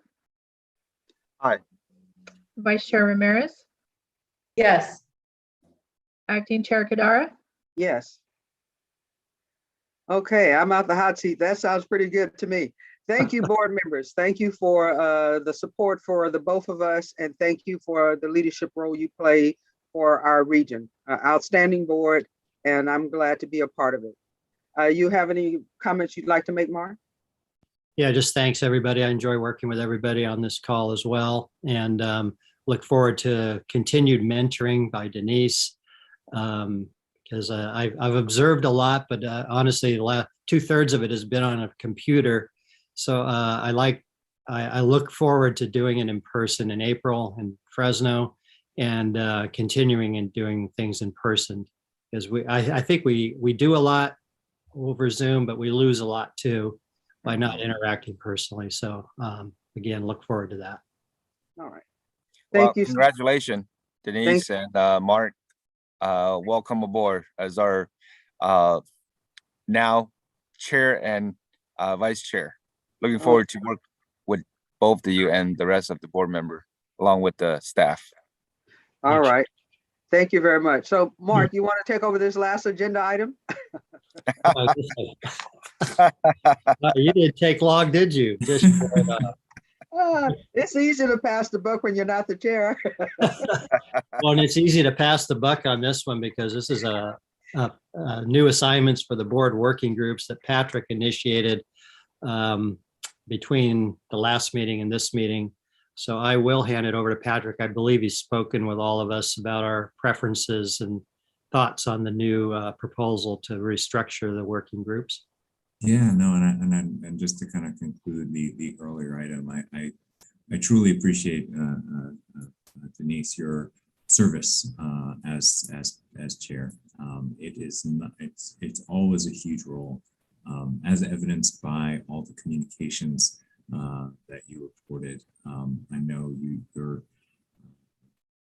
even the short tenure as chair, I know was inspirational to a number of our staff, and so I really am grateful for you to step into that role for these couple of meetings. Thank you. It was important, short term, but I think it was very important for staff to see that as well. And Mark, like I've told you and each one of the board members, we are here to make you succeed, no matter what kind of a role you want to step into as board. Every single member of this team is capable of being chair. We'll give you the resources to make sure that it's as smooth as possible, even though you said you will be on the hot seat on occasion, trying to make some rulings and trying to move the mission of this organization forward. So again, my gratitude to everybody stepping into leadership roles. It's not always easy. You are a volunteer board. The stipend doesn't even begin to cover, I know, that mental energy and that you put into working through these items. With that, we'll transition to the next item number 22. As you mentioned, Chair Bradford, we are restructuring the work groups, largely because a lot of the work groups that were previously composed have essentially finished their mission or fizzled a little bit over time.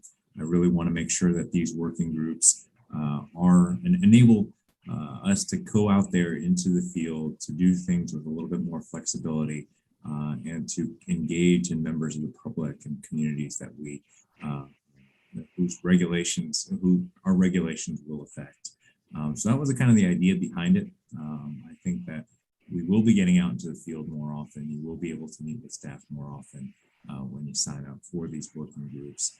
We can, at your pleasure, walk through them and see who is interested in serving on various assignments here.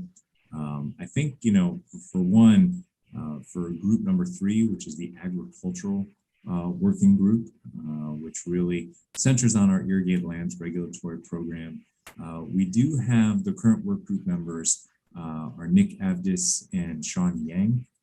I would suggest for that work group that it be kept intact, largely because we do have that small grower summit that we planned for the morning of March 3rd that both board member Yang and board member Avdis have been involved in planning.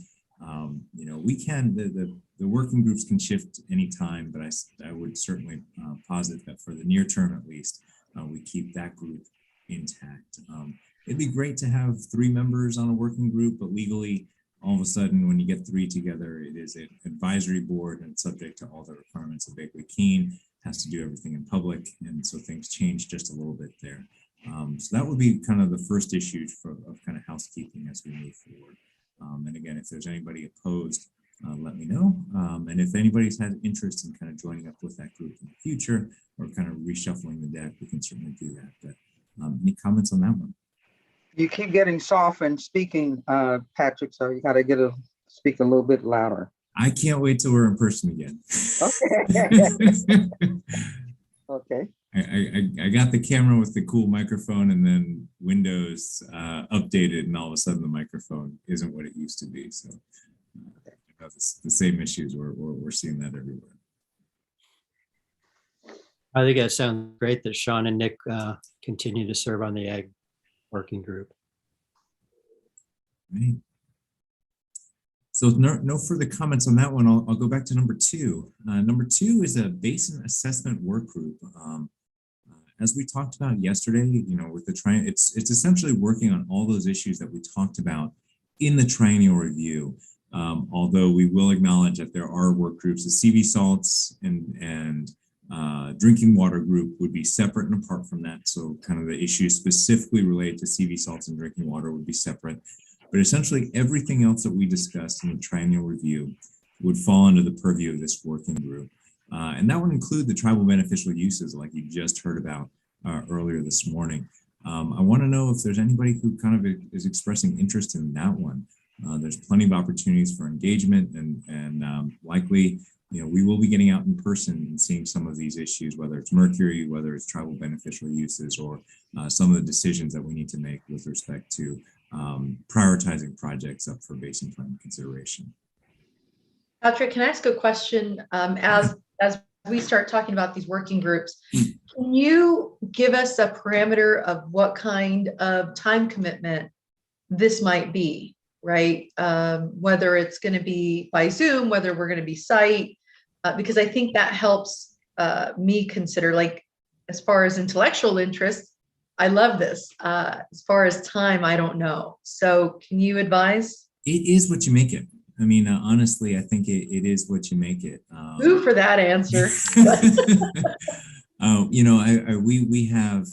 We have staff with like encyclopedic knowledge on all of these areas. So if you wanted to kind of get, in-depth presentations, or if you would like to, I think even our meetings with some of the tribal folks will be Zoom participation. Or if in the past, there have been working groups that really said, hey, staff, we know you're going to be doing all the work.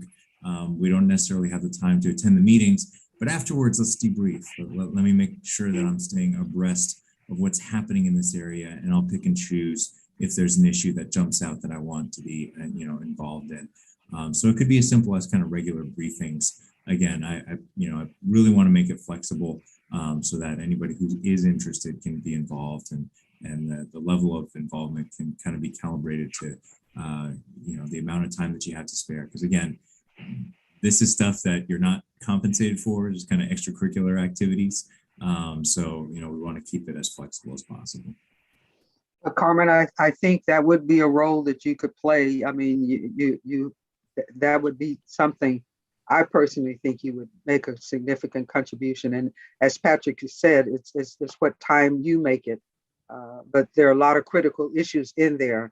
And I know how you speak and the issues that you care about.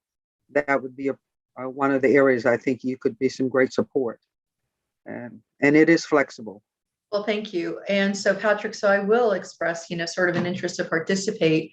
And, the latter part of the description where, you try to get out there, but if you can't, certainly a debriefing, the way that works best, I think, for me is when it's calendared, right? Like every whatever we get on schedule. So, if staff is willing to do that with me, I would certainly love to jump into this. I've been on the board since 2011. I think I have a good working knowledge of a lot of what we do, and I'd like to see how it's developing. That's why I suggested you're really the senior. I am the senior. Yes, you are. That may be true. I think, is that true? It's yeah, she is the senior. I'm second.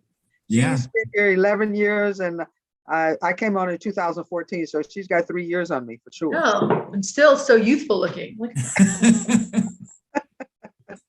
Right on. Hey, Patrick, it might be helpful to know how many working groups are there on your new list? I don't have that email up in front of me. There's 6. There's 6. And Mark, by default, you are on the first one, which is the executive work group. really that's less of a working group than it is just a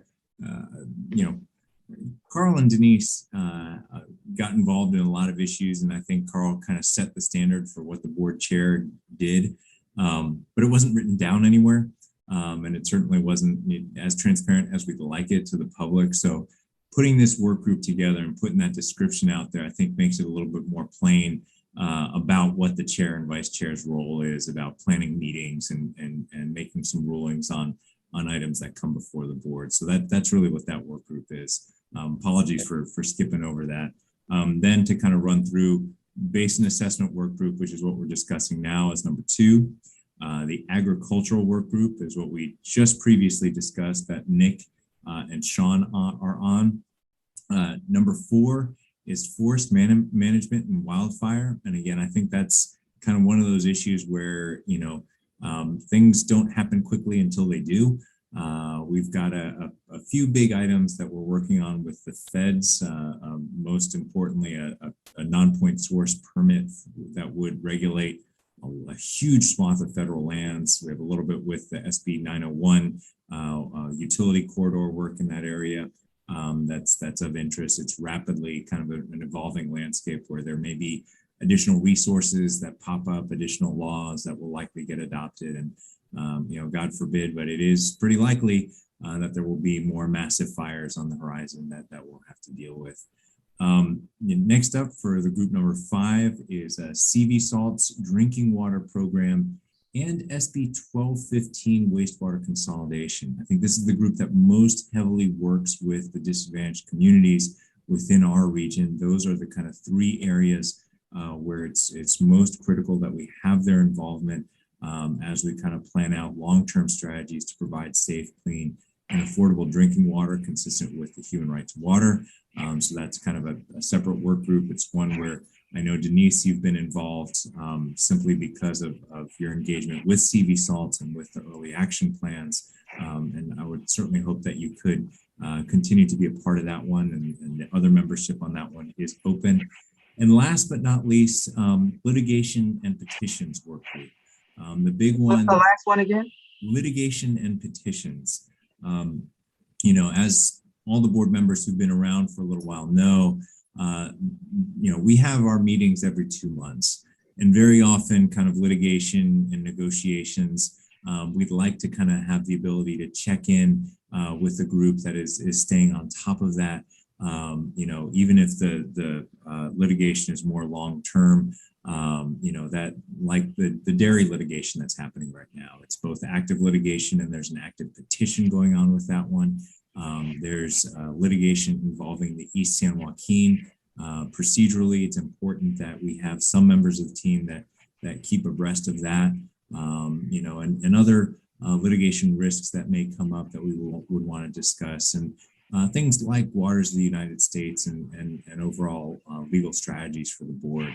It's important. I mean, it's kind of reflected in the case that, we've got a couple attorneys on the board. That's usually how there's a lot of that. That's how it goes. Most boards in this realm do have some attorney presence on it because there's so much litigation, exposure to litigation, and kind of navigation of legal risks as we move forward with our regulations. So those are the proposals. And again, I think we can circle back, or again, at your pleasure, if you want to address one over the other. I'm just going to say this. I haven't heard Raji speak, but I'd certainly like her to be on that CV Salts if she's interested in. Yep, you read my mind. That's where I was going. Okay, and working with Carmen on the Basin Plan Amendment, Basin Assessment Work Group. I mean, I know it addresses a number of issues, but I see we all have to. It's we got 6 boards here. I mean, 6 working groups, and we're 6 of us. And so until we get that 7th person, it would be good if we had 2 people. And since Carmen has been here, and you're third after her, so you're stepping right into something that you can strengthen your gifts in, and you got a perfect leader to move you in that direction. Yeah. And you've dealt with so many issues already. No, I'm good, Denise. That sounds good to me. The Basin Plan and the Point CV Salts Work Group. I don't know how much work me and Carmen will get done together, but just kidding. Have a lot of private meetings. Supposed to be secret, Raji, secret. No, Hey, it'll be Patrick. great. Getting text from Carmen saying that she wants to do a site visit on all 120 wineries that are regulated. I've already saw like 110 of them. It's okay. Hey, Patrick. Yeah, Sean. Yeah, I want to express interest in serving in topic of, I think involved with drinking water. Okay. I think it's item 5. So again, if that's up for debate, if Is if that you, what they just signed up for? Item 5? Yeah. Okay. Never mind then. Yeah. No, that's fine.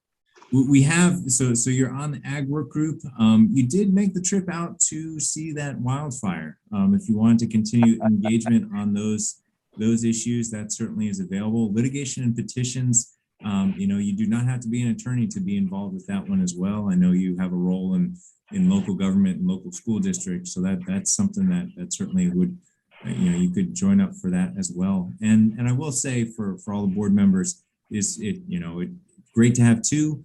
If it doesn't shape up to 2, that's okay as well. We'll just voluntold whoever signs up for the 7th board member slot when they get appointed that's what they got to fill. So it's up to you guys how you want to distribute those positions. Well, Patrick, I'm definitely interested in staying on with that forest management and wildfire working group. And then I guess Denise and I are on the executive, whatever committee work group as well by default. So I'm definitely in for those 2. Mr. Nick, you're going to be the litigation guy in petitions? Yeah, I was just going to chime in. I'd be happy to do it. It sounds like something right up my alley. Although I'm not a litigator, I'm interested in sort of the subject matter. So I'm definitely interested in that. So yeah, the ag working group, look forward to continuing serving on that with Sean. And yes, would very much like to serve on number 6. Patrick, which one you mentioned that I should be on? There's a total of 6. Wildfire's still open for you if you want to join up with that one. Why not? Sounds good. So I'll take my second favorite L if it's open, litigation. All right. All right. I think Okay. that wraps out about everything. And again, these are totally flexible. It's the type of thing where if we see the need arising, we can convene a separate working group. If there's overlapping duties, we can reconstitute them. This is totally really for your benefit, to make sure that you are knowledgeable about all the issues that the board will be addressing. But my commitment is to get you guys into the field, to take a look at some of these things. With respect to litigation, it's one of those we're actively involved with regulating a number of dairies. Denise was able to make a dairy tour out there. Nick, I know you've expressed interest in taking a look at one of those facilities. I think that's next up. Dairy industry will be more than happy to host you and see you. And Carmen, if you'd like to join with that, we can make that happen. Wildfire, there will be continued kind of actions happening. I think we've got something in motion to make sure that you can tour not just the northern part where it's burned, but there was extensive fire and fire rehabilitation happening down the southern part of our region too, outside the Fresno area. So we've got a lot planned, and I think we'll continue to try and keep your portfolio full and tailor it to how things are going. So with that, I'm set. Unless you guys want to have additional discussion here, we're in pretty good shape. We don't have lunch here, so there's no reason to stay. No cookies. Yeah. No cookies. I do want to get a point of clarification before we adjourn this meeting. So from my understanding, we are set forward to be in person meeting, right, in April. Yes, that's correct. If we don't have any state order or from the government, I mean, I'm sure it's a governor. Is that the correct understanding? That's correct. Okay. Well, I look forward to it. That's correct, and we'll be working to make sure that you've got the logistics all planned out. I think the first and foremost, most important thing is that we will likely, and we'll conclude item 22, and then usually when we wind down these board meetings, we talk about the next board meeting. So I think that's if it's your pleasure, Vice Chair Kadara and Chair Bradford, we'll go into that right now. Sure. Good. All right. So most important thing about the April meeting thus far is we are going to the date of the April meeting. April meeting is 21st and 22nd. Okay. And I think the big thing that we're doing on the 21st is a commemoration of Carl's service. We have put in with our legislative liaison to get a commemoration a resolution by Senate or the Assembly. We will be talking with members, other executive officers, other board chairs and vice chairs who have worked with Carl in the past to come out either digitally or in person for that, and certainly some former staff, current staff, to celebrate him with a resolution. And we will also be convening a dinner in Carl's honor as well. And we're kind of in the stages of planning that now that we're kind of given the go-ahead to have these meetings in person, where those efforts are underway. And for all of you who have not traveled out to board meetings, we will be getting all the travel arrangements squared away, reserving a block of hotel rooms. My suggestion, what we usually do when we meet either in Reading or Fresno, is delay the start a little bit on day one. So start around 10 or even perhaps a little later, so that you can have the option of traveling out there in the morning. I know board member Brar often travels, so getting the start delayed a little bit helps that out. And then we definitely endeavor to end a little early, if not a lot early, on the Friday to make sure that there's adequate travel time on Friday evening as well. So that's going to be our plan for the April board meeting, and we'll work with Kelly, Janelle, Mindy when she gets back to set up your travel arrangements. Make sure that you have all that you need to make the travel out to Fresno. Patrick, I know last time we met in Fresno, we went on a field trip to the dairy down there, which was really helpful. Is there any plans for incorporating any kind of a field trip? Not this go around. I think things are still a little too touch and go with respect to COVID protocols, but I think we'll be looking to do that certainly when we, Clint will be planning one in October when we go up to Reading. There's plenty of areas to see, whether it's abandoned mines, wildfire, what have you. And I think ordinarily we will be making arrangements to do those tours.